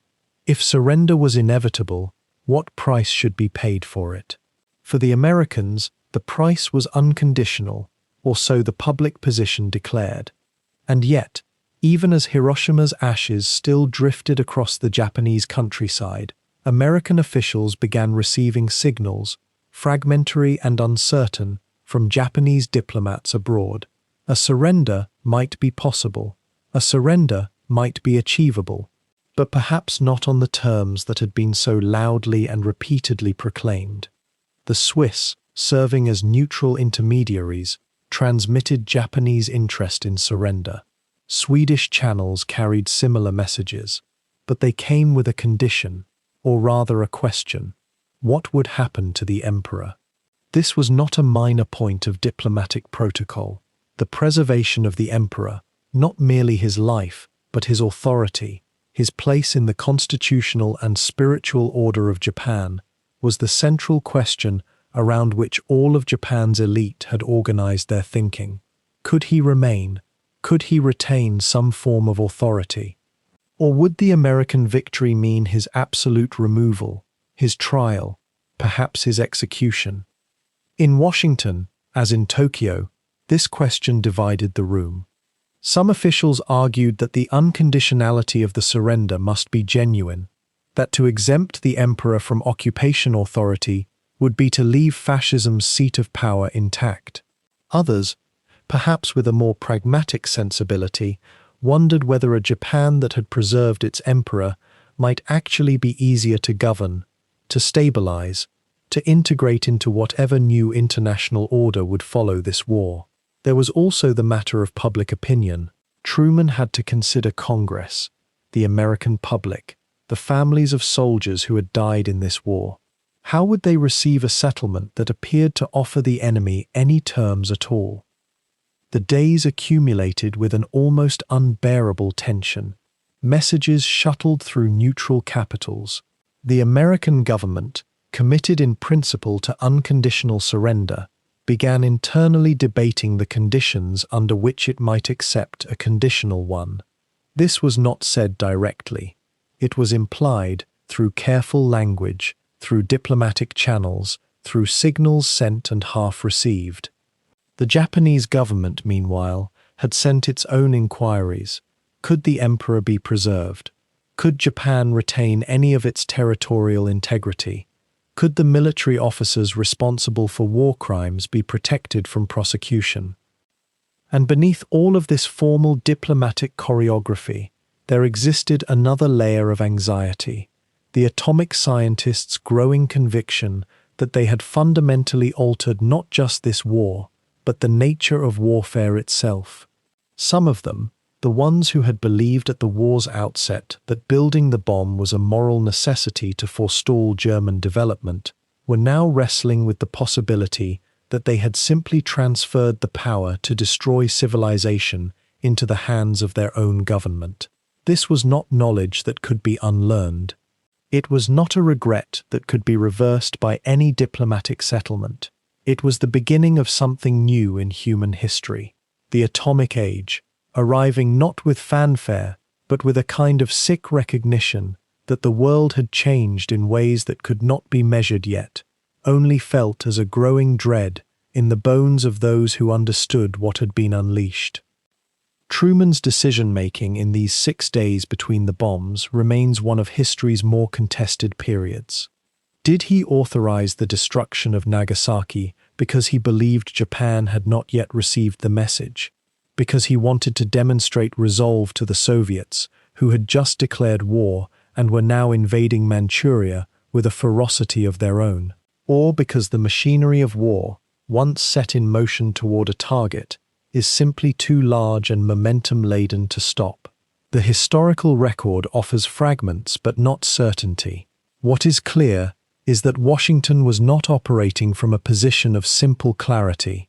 It was operating from competing pressures, the military desire to continue operations, the diplomatic desire to achieve terms that looked like genuine victory, the growing awareness among some officials that the weapon itself had created a new category of horror that transcended the categories of traditional warfare. The letters and memos that would later be declassified reveal something both more human and more troubling than simple strategic calculation. There were men in Washington who understood, at some level, that they were navigating through a historical moment whose full weight they could not yet comprehend. They were making decisions with incomplete information, under pressure, with stakes so enormous that clarity seemed almost impossible. Were they trying to force Japan to surrender unconditionally, or to achieve surrender before the Soviets could claim too much of the victory? Were they deploying the bomb to save American lives, or to demonstrate American power?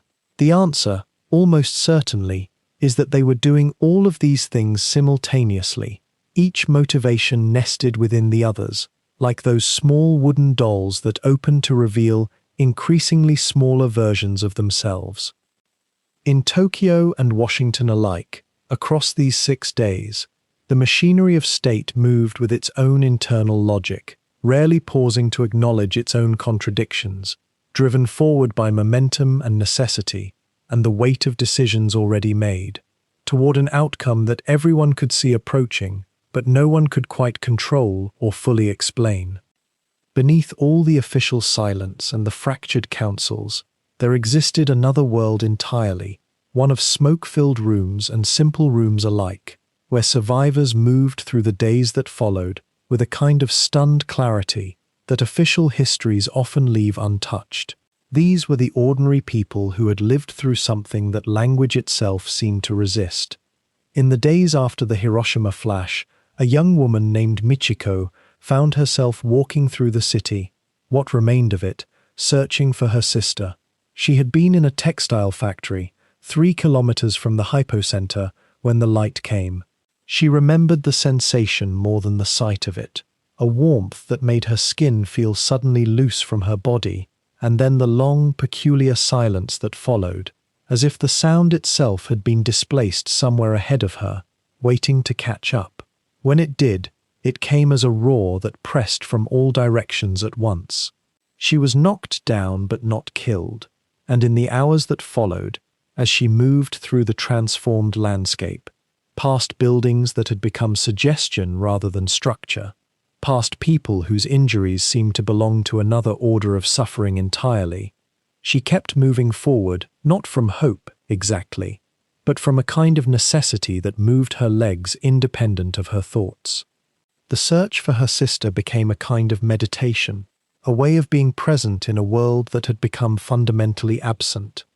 What strikes us when we listen to these accounts decades later, and they are preserved now in archives and testimony projects, spoken softly into recorders by people who carried these memories until their final days, is the absence of hysteria, the strange steadiness with which survivors processed incomprehension.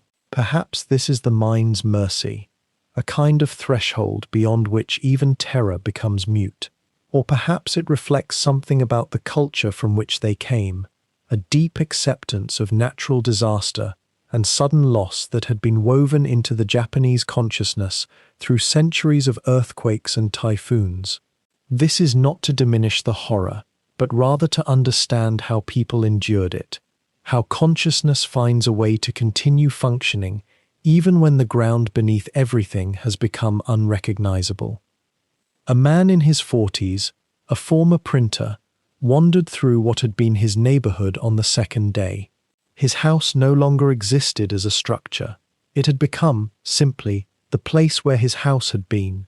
The space where he and his wife and 2 children had lived was now a space that contained only air and ash, and the strange debris that fire and pressure leave behind. He knew intellectually that they could not have survived. The heat at the distance his family would have been from the center reached temperatures that made survival impossible. Yet he found himself moving through the rubble methodically, sifting, as if the act of searching might change what his mind already knew. This contradiction, holding 2 irreconcilable truths simultaneously, became the primary occupation of many survivors. How long did this strange searching continue? Sometimes for hours, sometimes stretching across days. It was neither hope nor despair exactly, but something between, a mechanical continuation of love, expressed through the only motion left available. In Nagasaki, 3 days later, survivors emerged into a similar landscape transformed by heat and pressure, by the sudden removal of the familiar world and its replacement with something that looked like devastation drawn by a person who had never quite understood the 3-dimensional nature of cities. A woman who had been in a marketplace. Perhaps she was 17, or perhaps she was older. Trauma has a way of suspending age. Found herself in the strange position of being unhurt, while the world around her had been annihilated. This too became its own form of suffering. The guilt of the unscathed, The bewilderment of being alive when so many had become instantly absent created a kind of vertigo that survivors described in quiet, careful language. Why had she lived? What logic of distance and chance and physics had placed her body outside the invisible line beyond which survival became impossible? These were not questions with answers, but they were questions that the mind kept returning to, like touching a wound to confirm its presence. What did survivors need in those immediate days? Food, of course, though the act of eating became strange, mechanical, the body's hunger an embarrassing assertion of survival's basic insistence. Water was precious and contaminated both. There was need for rest, but sleep became difficult. Closed eyes meant visions, and the mind seemed to resist the vulnerability of unconsciousness. What survivors seemed to need most, according to the fragmented accounts we have from this week-long period, was simply the presence of other people, not necessarily people they knew, but the confirmation that other conscious beings still existed. Connection had become the most scarce resource. In the days between Hiroshima and Nagasaki, and in the 3 days between Nagasaki and the Emperor's broadcast, survivors moved through their shock and into something resembling routine.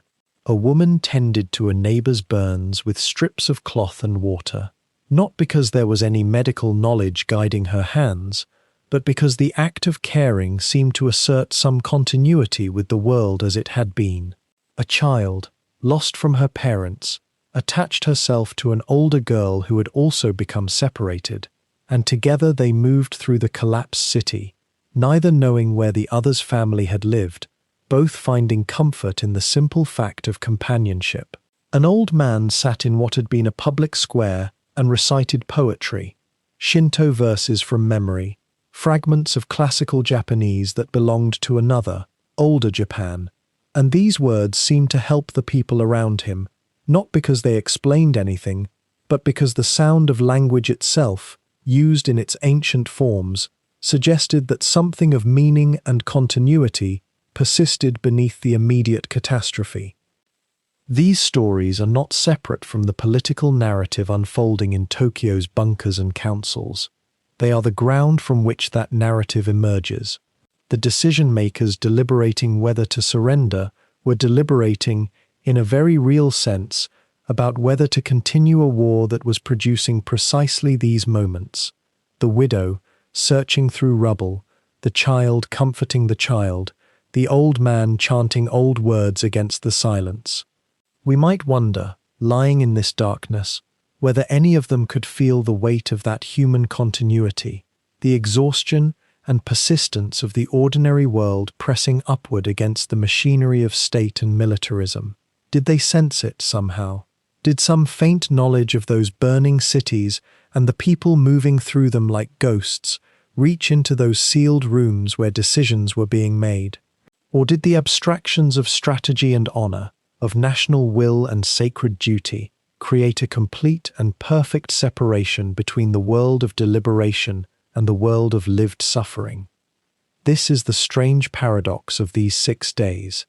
While ministers and generals debated in terms of principle and duty, real people were simply trying to continue existing in a world that had become fundamentally hostile to existence. There is a kind of dignity in these simple acts, the persistent movement through impossible circumstance, the hand extended to help another stand, the voice raised to remember the old songs. And perhaps this too was what finally shifted the balance toward surrender, not the arguments made in councils, but the weight of evidence that the world had become unbearable, that continuation was simply not possible, even if it took the emperor's rare direct voice to say so aloud. By the afternoon of August 12th, a peculiar tension had settled over Tokyo like humidity before a storm. The city was full of people who knew, in their deepest places, that something had broken irreversibly, and yet the war had not officially ended. The emperor had apparently made a decision. The prime minister had apparently agreed. But in those strange hours between knowledge and announcement, between the private imperial conference and the public radio broadcast that would come, a very different kind of battle was unfolding in the military ministries and barracks throughout the capital. It is worth understanding something about the Japanese officer corps in August of 1945. These were not men who had lost faith gradually, as soldiers sometimes do after years of attrition. Many of them had been educated in an ideology so profound, so woven into every lesson they had learned since childhood, that the notion of surrender was not merely a military defeat, it was a kind of existential impossibility. Bushido had taught them that to yield was to abandon honor itself. And now their supreme commander, the Emperor himself, was apparently about to do precisely that.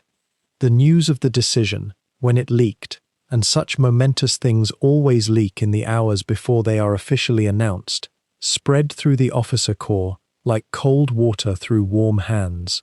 Some received it with a kind of anguished resignation, others with an anger that was almost primal.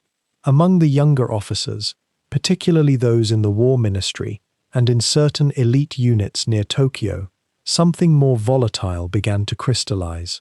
A conviction took hold that the emperor was being misled, that those whispering surrender into the imperial ear were not his true advisers but enemies of Japan, traitors wrapped in diplomatic language. And if the emperor could be protected from these influences, if his real will could be revealed, then perhaps the war could still be saved. What does one call such a moment, when the machinery of state begins to fracture, not from military defeat, but from ideological conviction? The planning that occurred on August 12th and the night of August 13th was not haphazard. These were officers with access to troops, with knowledge of the palace, with maps and contingencies. There was discussion among a cluster of junior and middle-ranking military men, Major Kenji Hatanaka, Colonel Masao Adachi, others whose names have faded from common memory, but who were, in those hours, convinced they were saving their nation. They spoke in hushed tones in offices and barracks about securing the palace grounds, about controlling access to the emperor, about preventing what they saw as a catastrophic surrender broadcast. One can almost feel the psychology of it, if one pauses to consider. These men had grown up in an empire. They had been told from their earliest years that death in service of the emperor was the highest calling a human being could achieve. They had sent tens of thousands, hundreds of thousands, to that death. And now they were being asked to live, to accept a peace they had been trained to see as defilement. The cognitive rupture must have been profound, and in that rupture, a kind of desperate logic took hold. What if we simply prevented the broadcast? What if we convinced the emperor that he had been advised wrongly? What if we could still fight? There was also, beneath this, a genuine fear. Not a cowardly fear necessarily, but a deep dread about what surrender would mean for Japan. There were rumors, circulating in military circles, about what the Americans might do, about occupation, about the dissolution of the imperial system itself, about trials and retribution. Some of these fears were justified. Others were grotesque distortions born of propaganda and the particular paranoia of a defeated militarism. But they felt real in those August hours. They motivated conversation and planning in ways that pure ideology alone might not have done.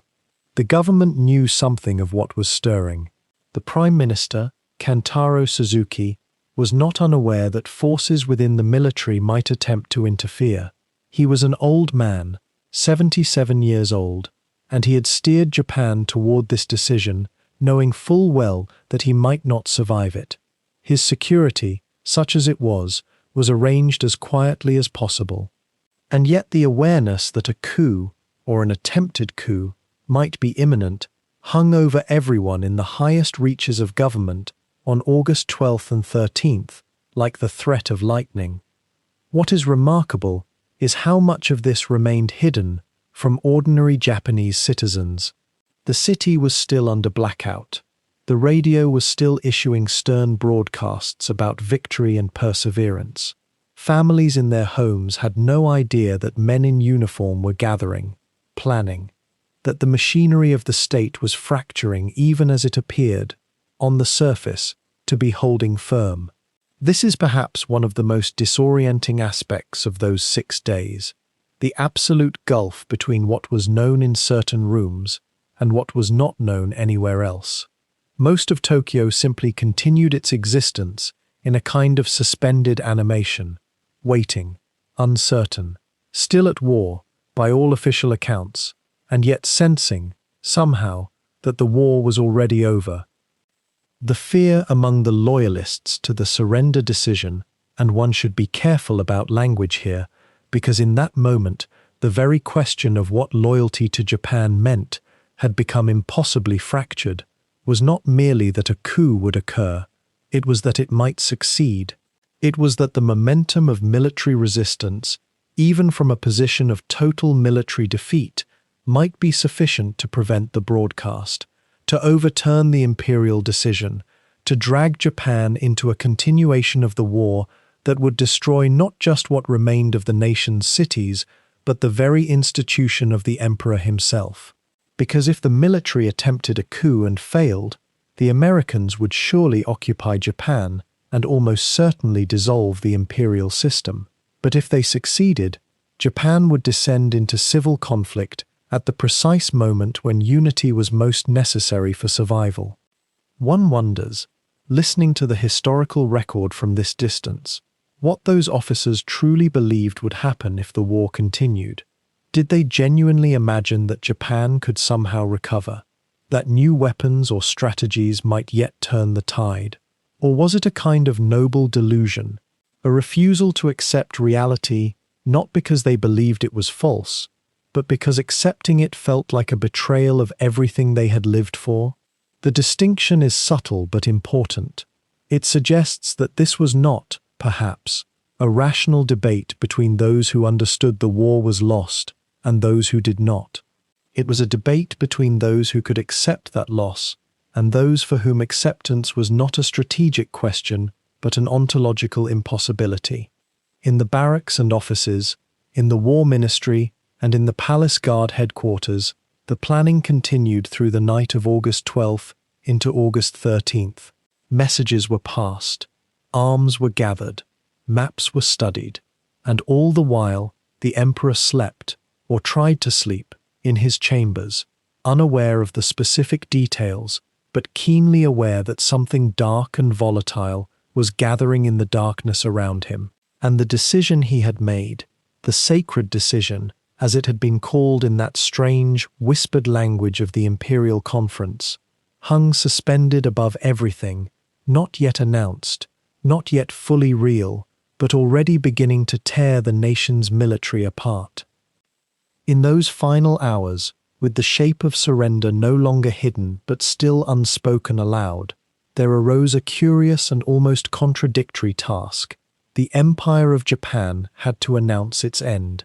But how does one, in the language of ceremony and imperial tradition, declare that the unthinkable has come to pass? How does one choose the words, or in this case, the carefully omitted words, that will carry such weight across an entire nation? The drafting of what would become known as the imperial rescript fell to a small circle of men who understood the delicate architecture of Japanese language and the even more delicate architecture of the emperor's authority. Prime Minister Suzuki and Foreign Minister Togo, having steered the consensus toward acceptance of the Potsdam terms, now faced a task that was perhaps even more sensitive than the decision itself. They could not simply announce defeat. The very concept collided with centuries of imperial ideology, with the notion of the emperor as the sacred, eternal, infallible center of the nation. And yet they had to communicate, with absolute clarity, that Japan's military resistance was over. The language chosen was extraordinarily precise in what it did say, and remarkably careful in what it did not. The rescript would not speak of surrender. That word, xianfu, kofuku, would never appear. Instead, The document spoke of Japan having to endure the unendurable, to suffer the insufferable. There is something almost poetic in that phrasing, isn't there? A language of acceptance without admission, of cessation without shame. The text acknowledged that the war was continuing in a way most unfavorable, that new and most cruel bombs had been employed, that to continue would only result in the utter extinction of the Japanese people and the destruction of Japanese civilization itself. By this logic, so the rescript would argue, continuing to fight was not loyalty to the emperor or the nation, it was a betrayal of both. The men who composed this document understood something crucial about their audience and their culture. Japanese formal language, especially the elevated classical style used for imperial pronouncements, operates on multiple frequencies at once. It can be read literally by those who need that clarity, yet it can also be read as containing honor and dignity for those who are desperate to preserve them.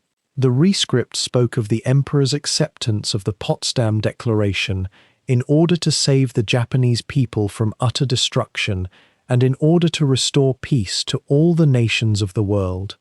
Notice the subtle mathematics of that sentence. It positions surrender not as capitulation but as mercy, a sovereign act of will by the emperor, taken to protect his people. The rescript was, in its own way, a work of art. The composers knew they were writing the words that would end an empire's direct political control, and they labored over every phrase as if each one carried the weight of history, which of course it did. The actual composition took place over hours of careful deliberation. Different drafts circulated among the inner council. Some versions were too explicit about military defeat and had to be softened. Others lacked the necessary clarity and risked being interpreted as the war continuing in some form. Officials debated word by word, syllable by syllable. Should certain classical expressions be used? How much of the blame should rest with circumstances, the atomic bombs, the Soviet invasion, as opposed to Japanese military strategy? How could one speak truth without dishonor? There is something almost meditative about imagining this scene. Senior bureaucrats in the sweltering August heat, cigarette smoke hanging in the humid air, the sound of cicadas outside the windows, each man understanding that he was participating in a moment of profound transition.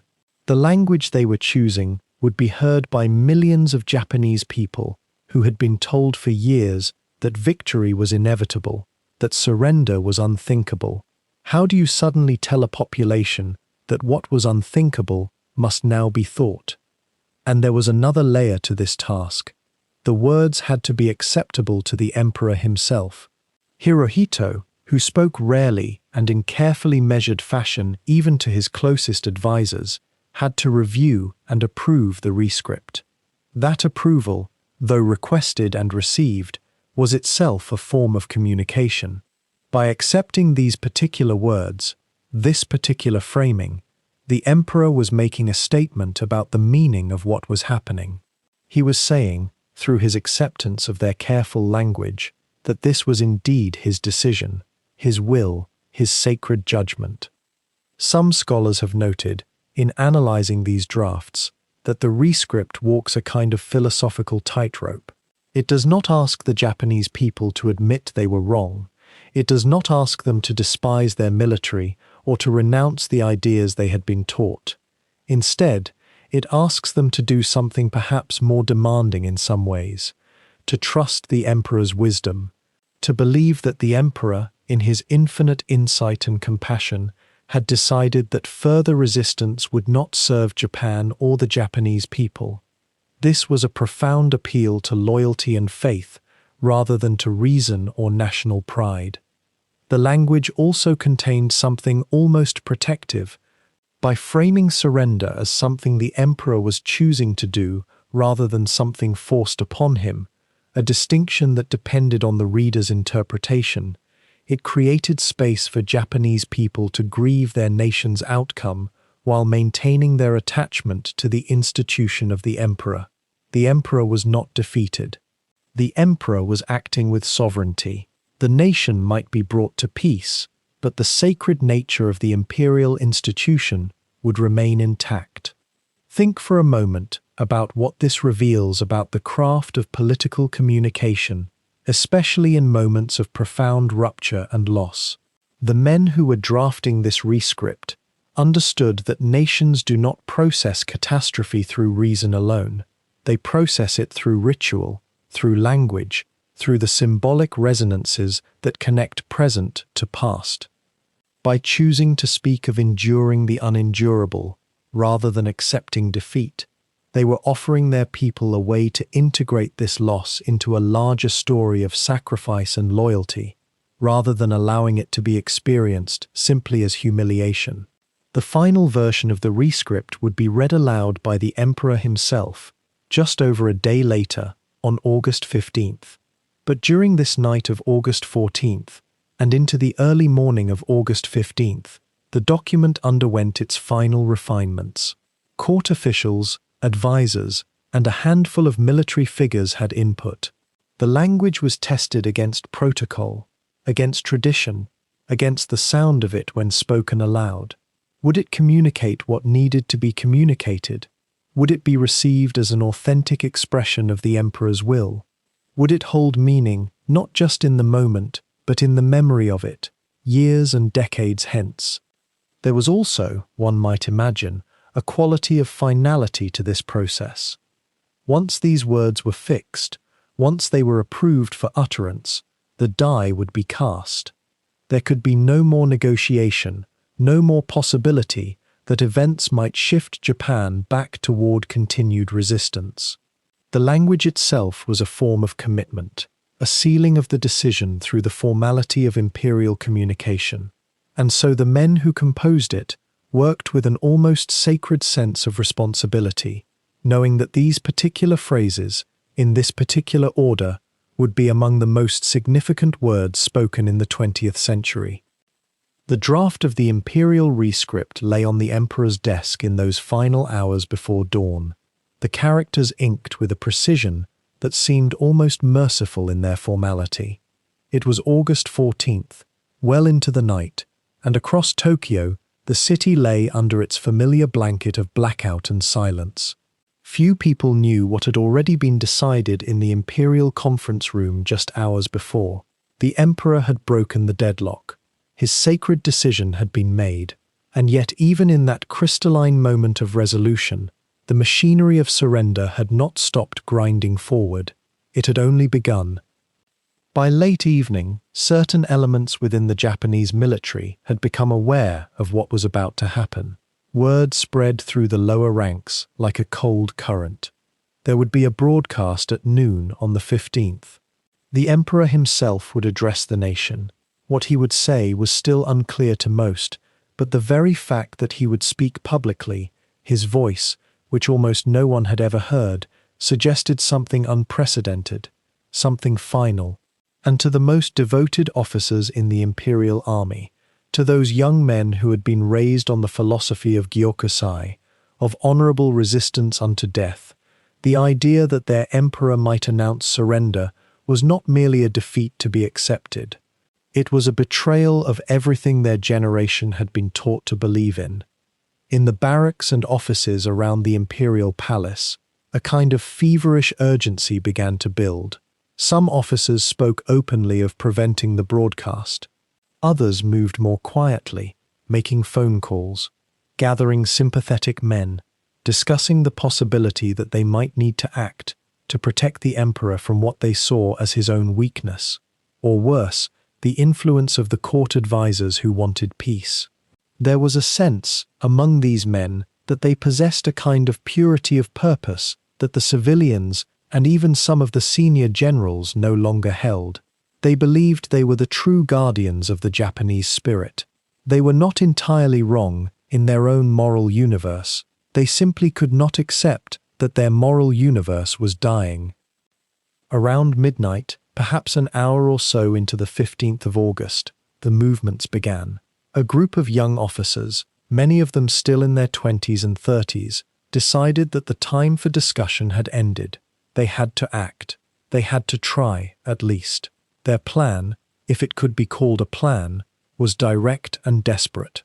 They would seize the imperial palace grounds. They would find the recording of the emperor's voice, the phonograph records on which his surrender message had been recorded just hours before, and they would destroy them. Without those discs, the broadcast could not happen at noon. Without the broadcast, perhaps circumstances might change. Perhaps the military could reassert control. Perhaps, in that chaos and confusion, resistance could be reorganized. What follows is what historians call the Kyūjō Incident, the Palace Incident, an episode that lasted only a few hours but that hung suspended in the darkness of that August night, like a thread pulled taut across an abyss. It is a strange and almost shadowy moment in the history of these 6 days, partly because it was never quite as organized or as threatening as it might have seemed, and partly because even many of those involved were not entirely sure what they intended to accomplish. It was an act of desperation more than a coup, though for a few hours in the darkness, the line between the two was impossibly thin. A military unit under the command of Major Kenji Hatanaka, a staff officer known for his passionate advocacy of continued resistance, made their way toward the palace. They moved through the dark streets of Tokyo in trucks, young soldiers and officers, uncertain of their exact objective, but certain of their conviction. Some accounts suggest there were perhaps 200 of them, perhaps more. The night was warm, still, the air heavy with the weight of what was about to happen. They arrived at the palace gates, and for a brief and genuinely startling period, they managed to penetrate the outer perimeter of the imperial grounds. For a few hours, young officers in the uniform of the imperial army were actually inside the palace complex, searching, demanding, insisting that the recording be given to them. But something curious happened in those dark hours. The officers who controlled the palace itself, who were senior to Hatanaka and his group, did not resist with violence. Instead, they negotiated, they listened. They appeared, in some cases, almost sympathetic to the emotional conviction behind the young men's actions, even as they refused to comply with their demands. There was a kind of strange courtesy to the resistance, a recognition of shared values, even in direct opposition. The senior officers did not call out the guards to shoot the younger men. They simply refused to give them what they wanted. The emperor did not appear. The recording remained hidden, protected not by force, but by the simple fact that those who guarded it would not betray that trust. As the hours passed and dawn approached, the situation began to deflate rather than explode.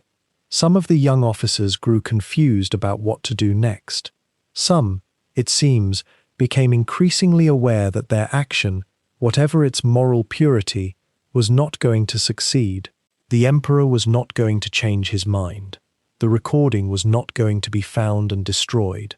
The broadcast was still going to happen in a few hours, and their seizure of the palace grounds, which had seemed like such a vital act in the darkness, was beginning to look like an act of futility.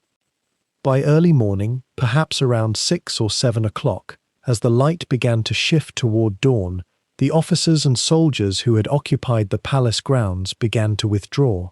They had not succeeded. They had not prevented the broadcast. In some cases, the realization of failure seems to have overwhelmed them with a kind of despair that transcended even the political meaning of what they had tried to do. Some officers walked away to find quiet places to commit suicide rather than face the humiliation of what they had attempted and failed to accomplish. Others simply dispersed into the morning, confused and devastated. Major Hatanaka himself would take his own life within hours, unable to bear the weight of the failure.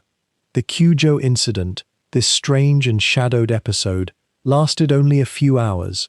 It never truly threatened to derail the surrender. The recording was never found. The broadcast would proceed, and yet in those dark hours, something crucial was revealed about Japan at this moment. There were still men who could not accept the new reality.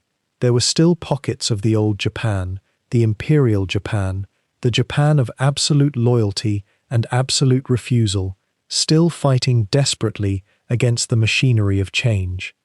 But they were no longer strong enough to stop it. They could only make gestures, profound gestures perhaps, but gestures nonetheless, against a tide that had already turned. The young officers who seized the palace grounds in the darkness were not defeated by superior force. They were defeated by time, and by the reality that the moment had passed. The emperor had decided. The machinery of surrender was already in motion, and no amount of honor, no amount of devotion to an older ideal of Japan could stop the morning that was coming. In the hours before dawn on August 15, 1945, while young officers were still searching the imperial palace grounds with drawn swords, another kind of operation was unfolding in a small, nondescript building in central Tokyo. It was an operation so delicate, so quietly consequential, that almost no one outside a handful of officials even knew it was happening. The emperor's voice was about to be preserved, then transmitted in a way that would reach millions of Japanese who had never heard him speak before. The recording had to be made in absolute secrecy. This was perhaps the most vulnerable moment of all. More vulnerable in some ways than the military coup itself. If the hardliners learned what was happening, if word spread through the barracks that His Majesty was about to announce surrender over the radio, there were enough desperate officers who might attempt to seize the phonograph discs themselves, to destroy them, to prevent the message from ever reaching the nation. The stakes were almost incomprehensible. The entire apparatus of surrender, the careful language approved by the cabinet, the emperor's own acceptance of the inevitable, all of it could dissolve if those discs never made it to the broadcast studio. So the recording took place in secret, in the office of the Bureau of Imperial Household Broadcasting. The technicians who had been assembled were chosen with absolute care. They knew, in a dim, official way, what they were about to do, but they were not told where the discs would go or what exactly would happen after the recording was finished. Compartmentalization was the only safety. The emperor arrived with his chamberlains late in the evening of August 14th. He was dressed, as he always was for formal occasions, in his military uniform, that small, almost frail figure in the white-belted tunic, the man who had been worshipped as a living god for his entire reign, now stepping forward to record words that would unmake an empire. Can you imagine the weight of that moment, the absolute solitude of it? There were perhaps 20 people in the room, and each one understood, in the way that only people in the presence of genuine historical rupture can understand, that they were witnessing something that could never be repeated. The text had been read and reread, refined word by word. The language was deliberately abstract, suffused with classical allusion and the kind of ornamental restraint that characterized imperial speech. The word surrender did not appear in the rescript. Instead, there were phrases drawn from Buddhist and Shinto traditions, references to filial piety, and the wisdom of accepting the inevitable. It was, in its own way, a work of art, a defeat constructed in the syntax of dignity. But before a nation could hear those words, they first had to be preserved in the only medium available, wax phonograph records. 2 discs, standard 12-inch records of the type that had been used for decades, blank except for the grooves that the needle would soon inscribe. This is where vulnerability and necessity collided. The technology that would carry the emperor's voice across Japan was, by the standards of wartime, almost absurdly fragile. Wax could crack, discs could shatter, a needle could skip, and unlike magnetic tape, which might have been copied and distributed, these discs were singular. There was no backup, there was no safety margin. The technician at the turntable was a man named Yoshiji Yamamoto, a skilled engineer who had recorded broadcast content for years. His hands, as he positioned the blank disc and brought the cutting needle into contact with the rotating surface, must have felt something beyond the normal concentration required for such work. This was not a political leader's address. This was not a general's speech or a minister's proclamation. This was the emperor, the symbolic center of the entire Japanese state, the embodiment of 1,000 years of imperial tradition. And that voice, that single human voice uttering the prescribed words, would reshape everything. The emperor spoke. The words flowed in his careful, formal intonation, each phrase measured and composed. There was no tremor in his voice, no audible emotion, or if there was, he concealed it with the discipline of someone who had been raised from birth to embody the nation rather than express his own feelings. The needle traced its path across the spinning wax, translating sound into physical form, the emperor's syllables becoming visible as a subtle pattern in the disk's surface. It took less than 5 minutes for the entire rescript to be recorded. 2 discs were made. Why 2? Partly as a precaution against damage, partly so that if one disc proved unusable, the message could still be broadcast. But this redundancy also created a new danger: 2 separate objects, 2 separate opportunities for the discs to be intercepted, damaged, or destroyed. The risks multiplied with each passing minute. What happened next is where the true tension of those early morning hours becomes apparent. The discs, once recorded, could not simply be left in the recording studio. They had to be transported to the Japan Broadcasting Corporation's headquarters in Tokyo, where they would be prepared for transmission. This meant moving them through streets where the attempted coup was still nominally in progress, where confused officers were still patrolling, where the machinery of authority and rebellion was still locked in uncertain confrontation. Some accounts suggest that the discs were wrapped in soft cloth and placed carefully in a small box. Others indicate that they were simply held, protected as much by the solemnity of their contents as by any physical safeguard. The journey took them through the early morning darkness of Tokyo, past checkpoints where soldiers stood, past the blackout streets that still, even in defeat, maintained the security protocols of war. One might wonder, did the officers who saw the car pass recognize its significance?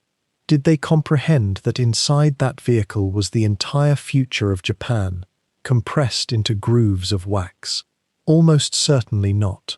The secrecy was too complete, the compartmentalization too effective. Some soldiers saw a vehicle pass. They saw officials. They saw the machinery of government continuing its work. But the truth of what was happening, the knowledge that the emperor had already spoken the words of surrender, that his voice was already preserved and in transit, this knowledge was held by perhaps only a dozen people in all of Tokyo.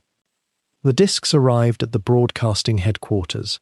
Now a new set of technicians, new hands, new minds were brought into the secret. The discs were inspected for damage. Were they intact? Had the recording succeeded? There was a moment, one imagines, of profound anxiety when they were played back, when officials listened to confirm that the emperor's voice had been properly captured, that nothing had been lost or corrupted during the recording or the transport. It had. The recording was clear. The discs were intact. The message had been successfully preserved, but the broadcast was not yet scheduled. There were still hours to go before August 15th's noon transmission time. The discs now had to be kept safe in the broadcasting headquarters, protected from the chaos that was still unfolding across Tokyo. The attempted coup by the young officers had been quelled by dawn, but there was still confusion, still uncertainty, still the very real possibility that radical elements within the military might attempt one final act of disruption. The waiting must have been extraordinary. Technicians handling those discs, knowing what they held, knowing that in a few hours, depending on whether the plotters were caught, whether the government remained stable, whether nothing intervened, millions of Japanese would hear for the first time in their lives the voice of their emperor announcing the end of everything they had been told was eternal, undefeatable, sacred. There is, in the preserved accounts of these hours, a quality of almost unbearable tension held beneath a surface of technical routine. The discs were checked, the equipment was tested, the broadcast schedules were confirmed. Everything proceeded as though this were an ordinary day of wartime radio operation. And yet everyone involved knew that what they were guarding, what they were preparing to transmit, would alter the course of an entire civilization. How fragile it all was. A scratch on the wax, a moment of carelessness, a single determined officer with access to the studios. Any of these things could have prevented the message from being heard. And if the message had not been heard, if that voice had not reached out across the nation with the emperor's carefully composed words, what then? Would the military have continued to resist? Would there have been fighting in the streets? Would the occupation of Japan have begun differently, more violently, with greater cost? These are questions that hover at the edge of history, in the space between what happened and what might have happened. The discs were safe, the secret held, and in the hours that remained before noon, as the sun rose higher over Tokyo and the last of the attempted coup's echoes faded away, everything was ready. The emperor's voice waited in its grooves of wax, ready to be played, ready to travel through the airwaves, ready to reshape a nation's understanding of itself in a single broadcast that would last less than 5 minutes. The morning of the 15th broke humid and still across Japan. By noon, the people did not yet know what they would learn.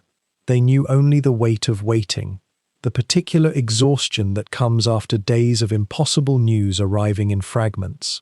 In Tokyo, in Osaka, in the smaller cities where factories stood silent or burning, in the countryside where farmers worked fields under a sun that seemed indifferent to empire, ordinary people moved through their routines with the particular numbness of those who have endured too much uncertainty.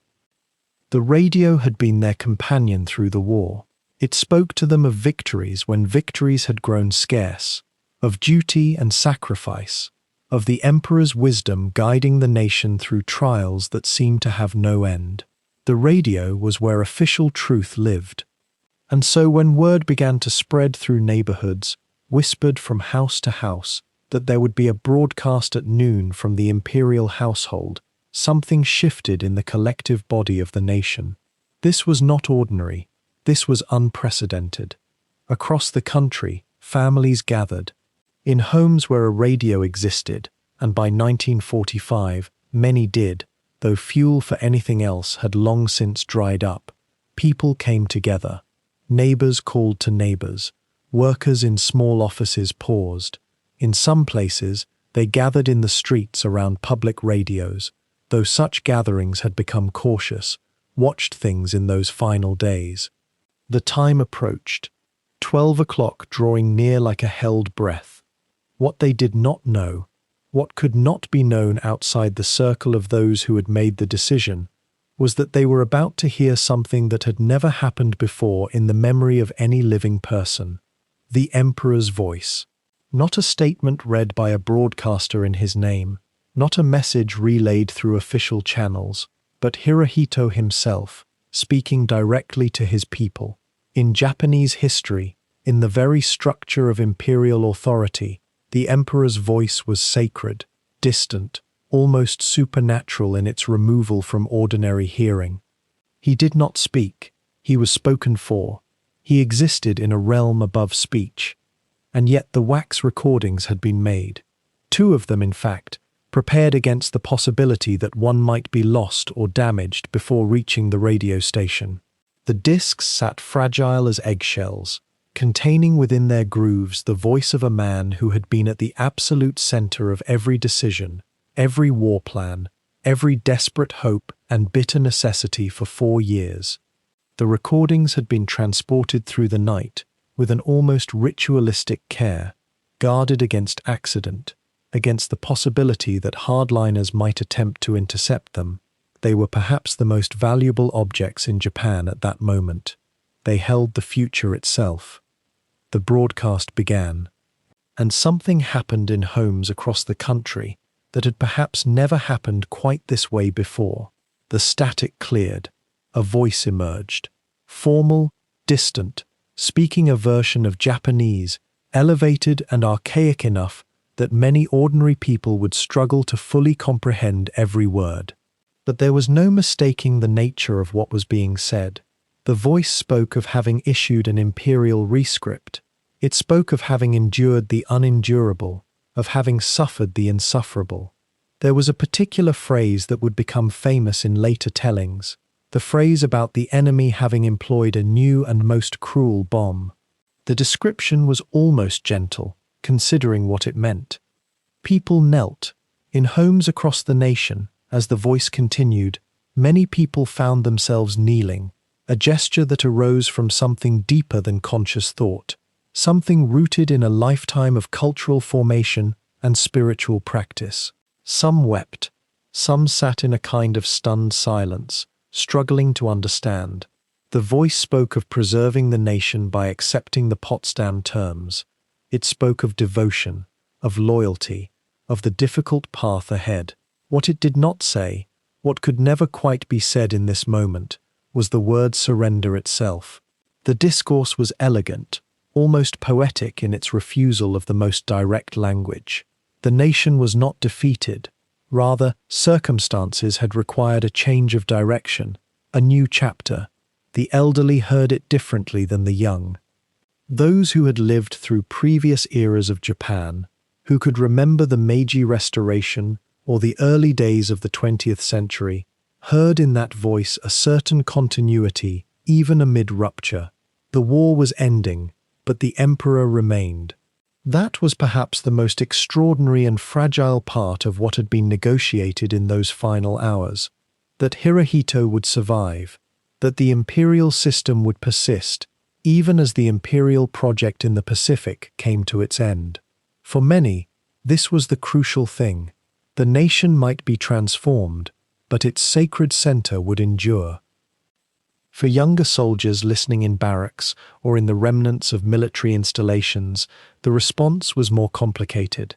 Some felt profound shock, almost betrayal, having been told that surrender was impossible, that the nation would achieve a glorious final victory even if it meant the death of every citizen.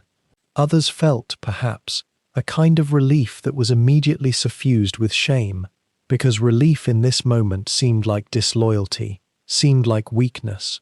The voice on the radio was supposed to be infallible, was supposed to guide them with perfect wisdom, and yet what was happening felt like a rupture in the fundamental order of things. In the countryside, where many people had radios only in communal settings, in temples or school buildings or town squares, crowds gathered to listen. The broadcast was often repeated as radio stations replayed it throughout the afternoon to ensure that the entire nation could hear. Each repetition carried the same shock, the same sense of standing at the threshold of an entirely different future. People moved through the streets afterward in a kind of daze. What did this mean? What would come next? How were they supposed to feel about accepting a fate that they had been assured, again and again, was both unthinkable and impossible? The formal announcement, spoken by the government broadcaster in his most official tones, would come shortly after, the rescript read in full, the terms clarified, the instructions issued to military forces about laying down arms. But it was the voice itself that mattered, that would be remembered, that would become the defining image of this historical moment for those who lived through it. The emperor had spoken, the nation had heard, and in that hearing, something ancient and something entirely new had met in a moment of profound transition. The war was over, Japan was transformed, and the ordinary people who had knelt by their radios would spend the rest of their lives trying to understand what they had witnessed in those few minutes at noon on the 15th of August. The emperor's voice faded from the radio at noon on August 15th, and in that moment, the world divided itself into 1,000 different rooms, each one experiencing the news through its own particular silence. In San Francisco, In the offices where the war had been orchestrated through maps and cables and the careful mathematics of logistics, word arrived that the Japanese government had announced its intention to surrender. Men who had not slept properly in months sat at their desks, and some of them wept. Not from joy alone, though joy was there, a sharp, almost painful release of tension that had wound itself through their bodies for years. But there was also something else in those tears, a recognition that the weight they had been carrying was finally, actually, shifting. In the streets outside, within the hour, crowds began to gather. They had suspected this moment was coming, and yet when it arrived like a shock all the same. In Times Square, in city parks from coast to coast, Americans embraced strangers. Horns sounded. Confetti fell from office windows like snow in August.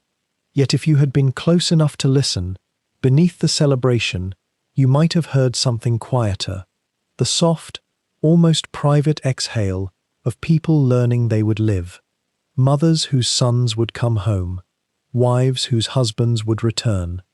The relief was real and deep, but it moved quietly through the population like an undercurrent. Not everyone was outside celebrating. In homes across America, in small towns and suburbs and farmhouses, families listened to the radio and felt the news settle into them. Some knelt. Some simply sat, thinking of the telegram they had feared would come but never would. The war with Japan was over. The war in Europe had ended 3 months earlier, and now, finally, the shape of the world would begin to change into something that was not shaped by warfare. But the widening circle of reaction moved outward in many directions at once, and not all of them felt like relief. Across Asia, where Japanese occupation had meant decades of brutal military rule, the announcement triggered complex feelings that did not fit neatly into the simple categories of victory and defeat. In the Philippines, where American forces had only recently reclaimed the islands through some of the most vicious fighting of the entire Pacific campaign, there was satisfaction in the end of conflict, yes, but also awareness of something unfinished, wounds that would take generations to heal, infrastructure devastated, a society that would need to be rebuilt almost from nothing. In China, where the war had ground on for nearly 14 years before Pearl Harbor had even drawn America into it, where the Japanese occupation had meant unimaginable suffering for the civilian population, the announcement was met with a more complicated emotion than Americans in their safe cities might have understood. Liberation was real, but so was the exhaustion of a nation barely able to stand. In Southeast Asia, where French, Dutch, and British colonial powers had presumed they would smoothly reclaim their empires in the moment of Japanese defeat, a different kind of silence was settling in.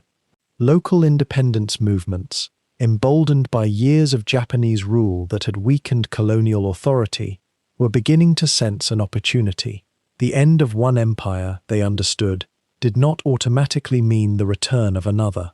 The announcement rippled outward across the Pacific and the Indian Ocean, touching island nations and coastal cities, military installations and civilian populations who had endured years of bombardment or occupation, or the constant, corrosive fear of invasion. And then there was Japan itself.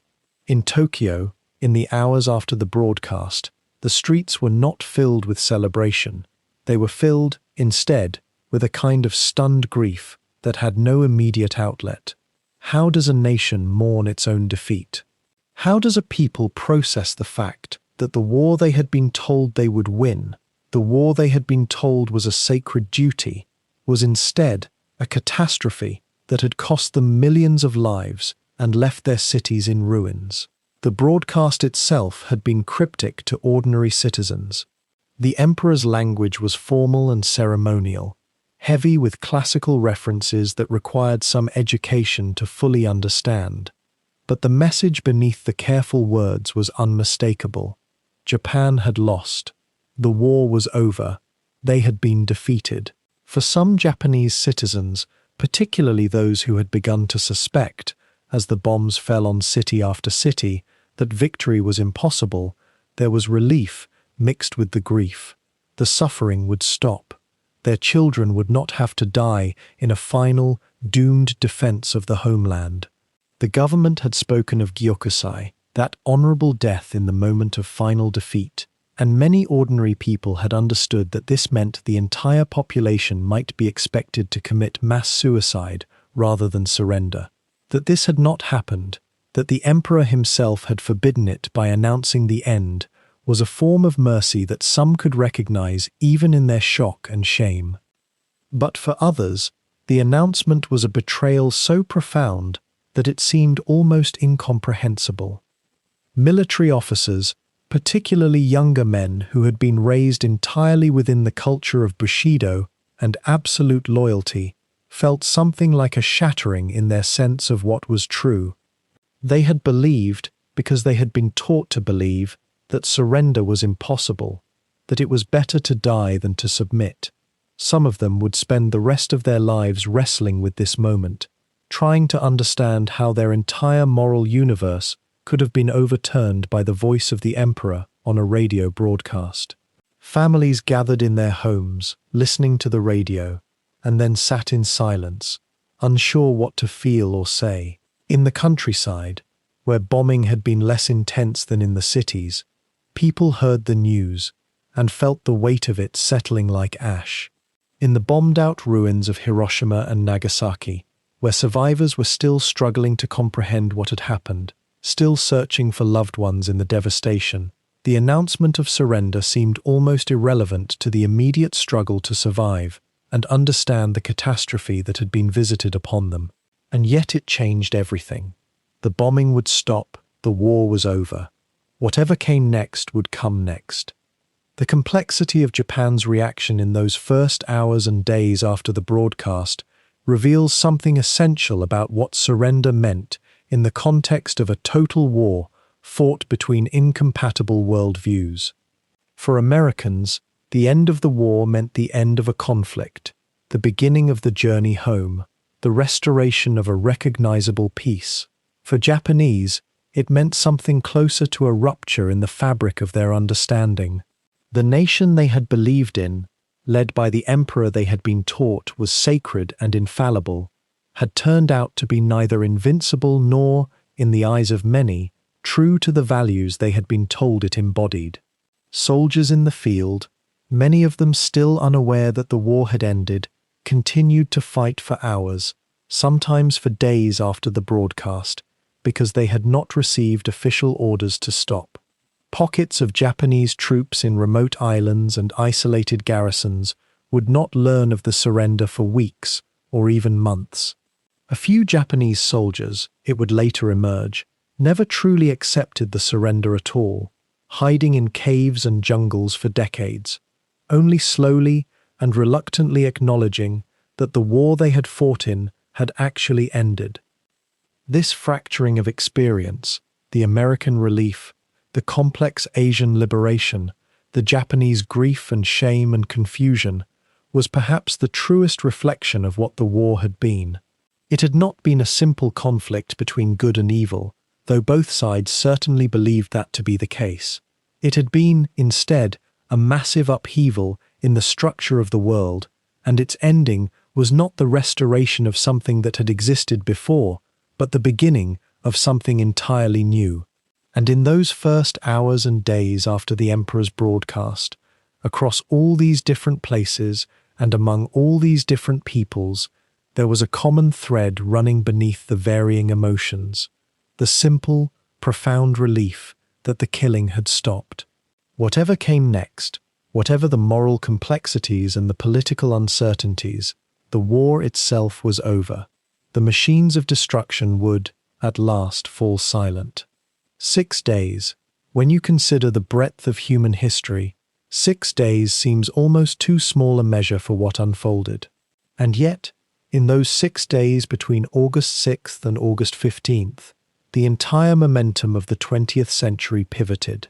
A whole world turned on the hinge of less than a week. There is something almost fragile about that realization, something that settles quietly into the mind as the hours grow late. that the boundary between the continuation of a global catastrophe and its ending was not written in some grand, inevitable way, but instead hung suspended in the choices of individual men, in conversations held in darkened rooms, in moments of silence that carried the weight of millions of lives. The Japanese government could have continued. The logic of Bushido, the shame of surrender, the samurai's ancient code, these currents ran deep in the chambers where decisions were made. And yet, something shifted, something opened, and in that opening, the war that had consumed nearly a decade came to its threshold. The atomic bombs were not, strictly speaking, what ended the war. History likes to simplify, to draw a clean line from cause to effect, and we are drawn to that simplicity.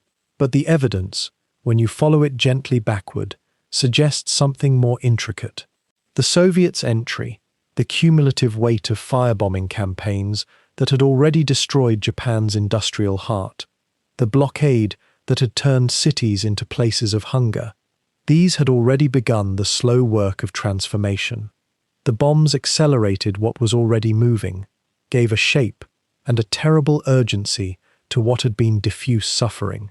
They made the unthinkable suddenly, undeniably real, and in that reality, the Emperor found his opening. In that moment of shared shock, in that interval when the old calculations no longer held, a path appeared that had seemed impossible mere hours before. There is a curious mercy in this, perhaps. If the war had continued, and many scholars, following the threads of evidence, believe it would have, the numbers would have grown in ways almost too large to hold in the mind. The projections that military planners were quietly circulating suggested hundreds of thousands more casualties on both sides. Japanese civilians, particularly women and children, were being trained and encouraged to resist to the last.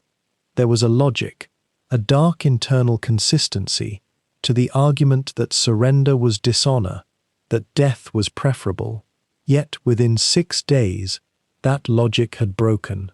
The Emperor had spoken, and when the Emperor spoke, even those who had resisted, even those who felt the burning shame of capitulation, fell silent.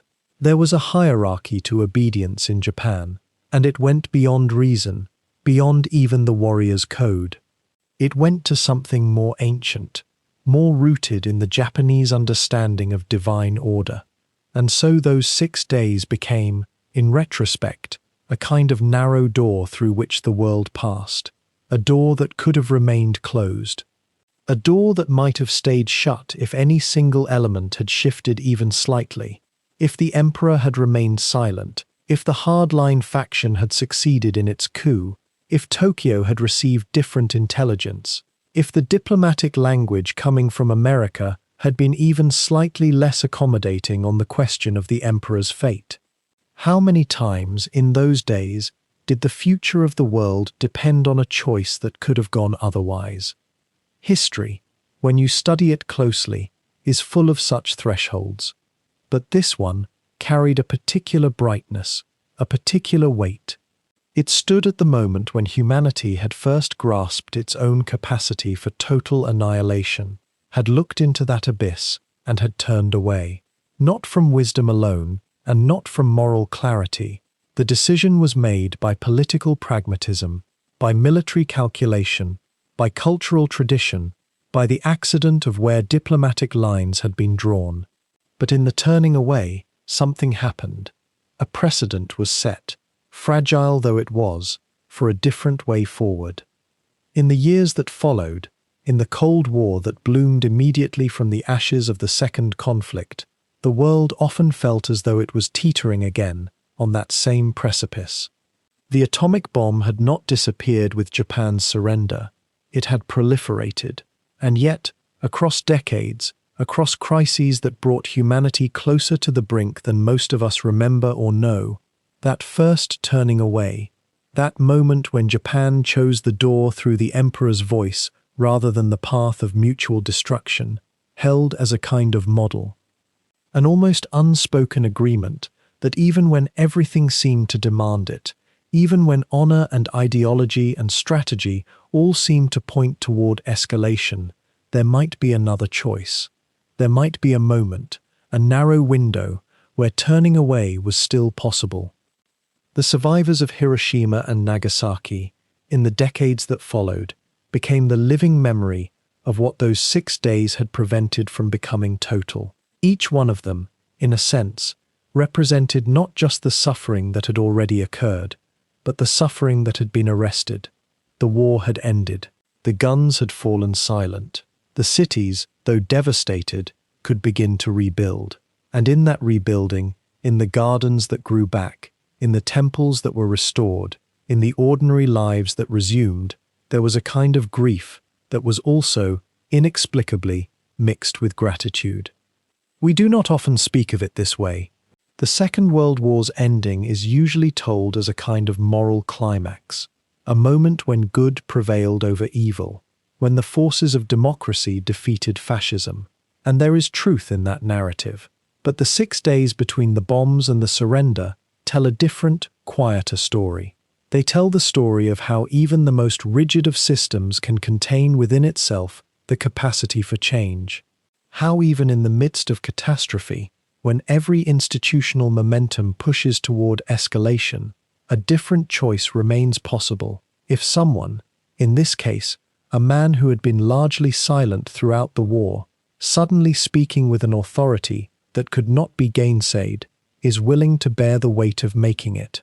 The 6 days fade now into history, and with them fade the men who lived through them. The Prime Minister Suzuki, the Foreign Minister Togo, the young officers of the Kyūjō Incident whose desperate coup failed in the hours before dawn, the radio engineers who recorded the Emperor's voice on fragile wax discs, the soldiers and civilians who heard that voice on August 15th and understood in that moment that everything had changed, all of them are gone now.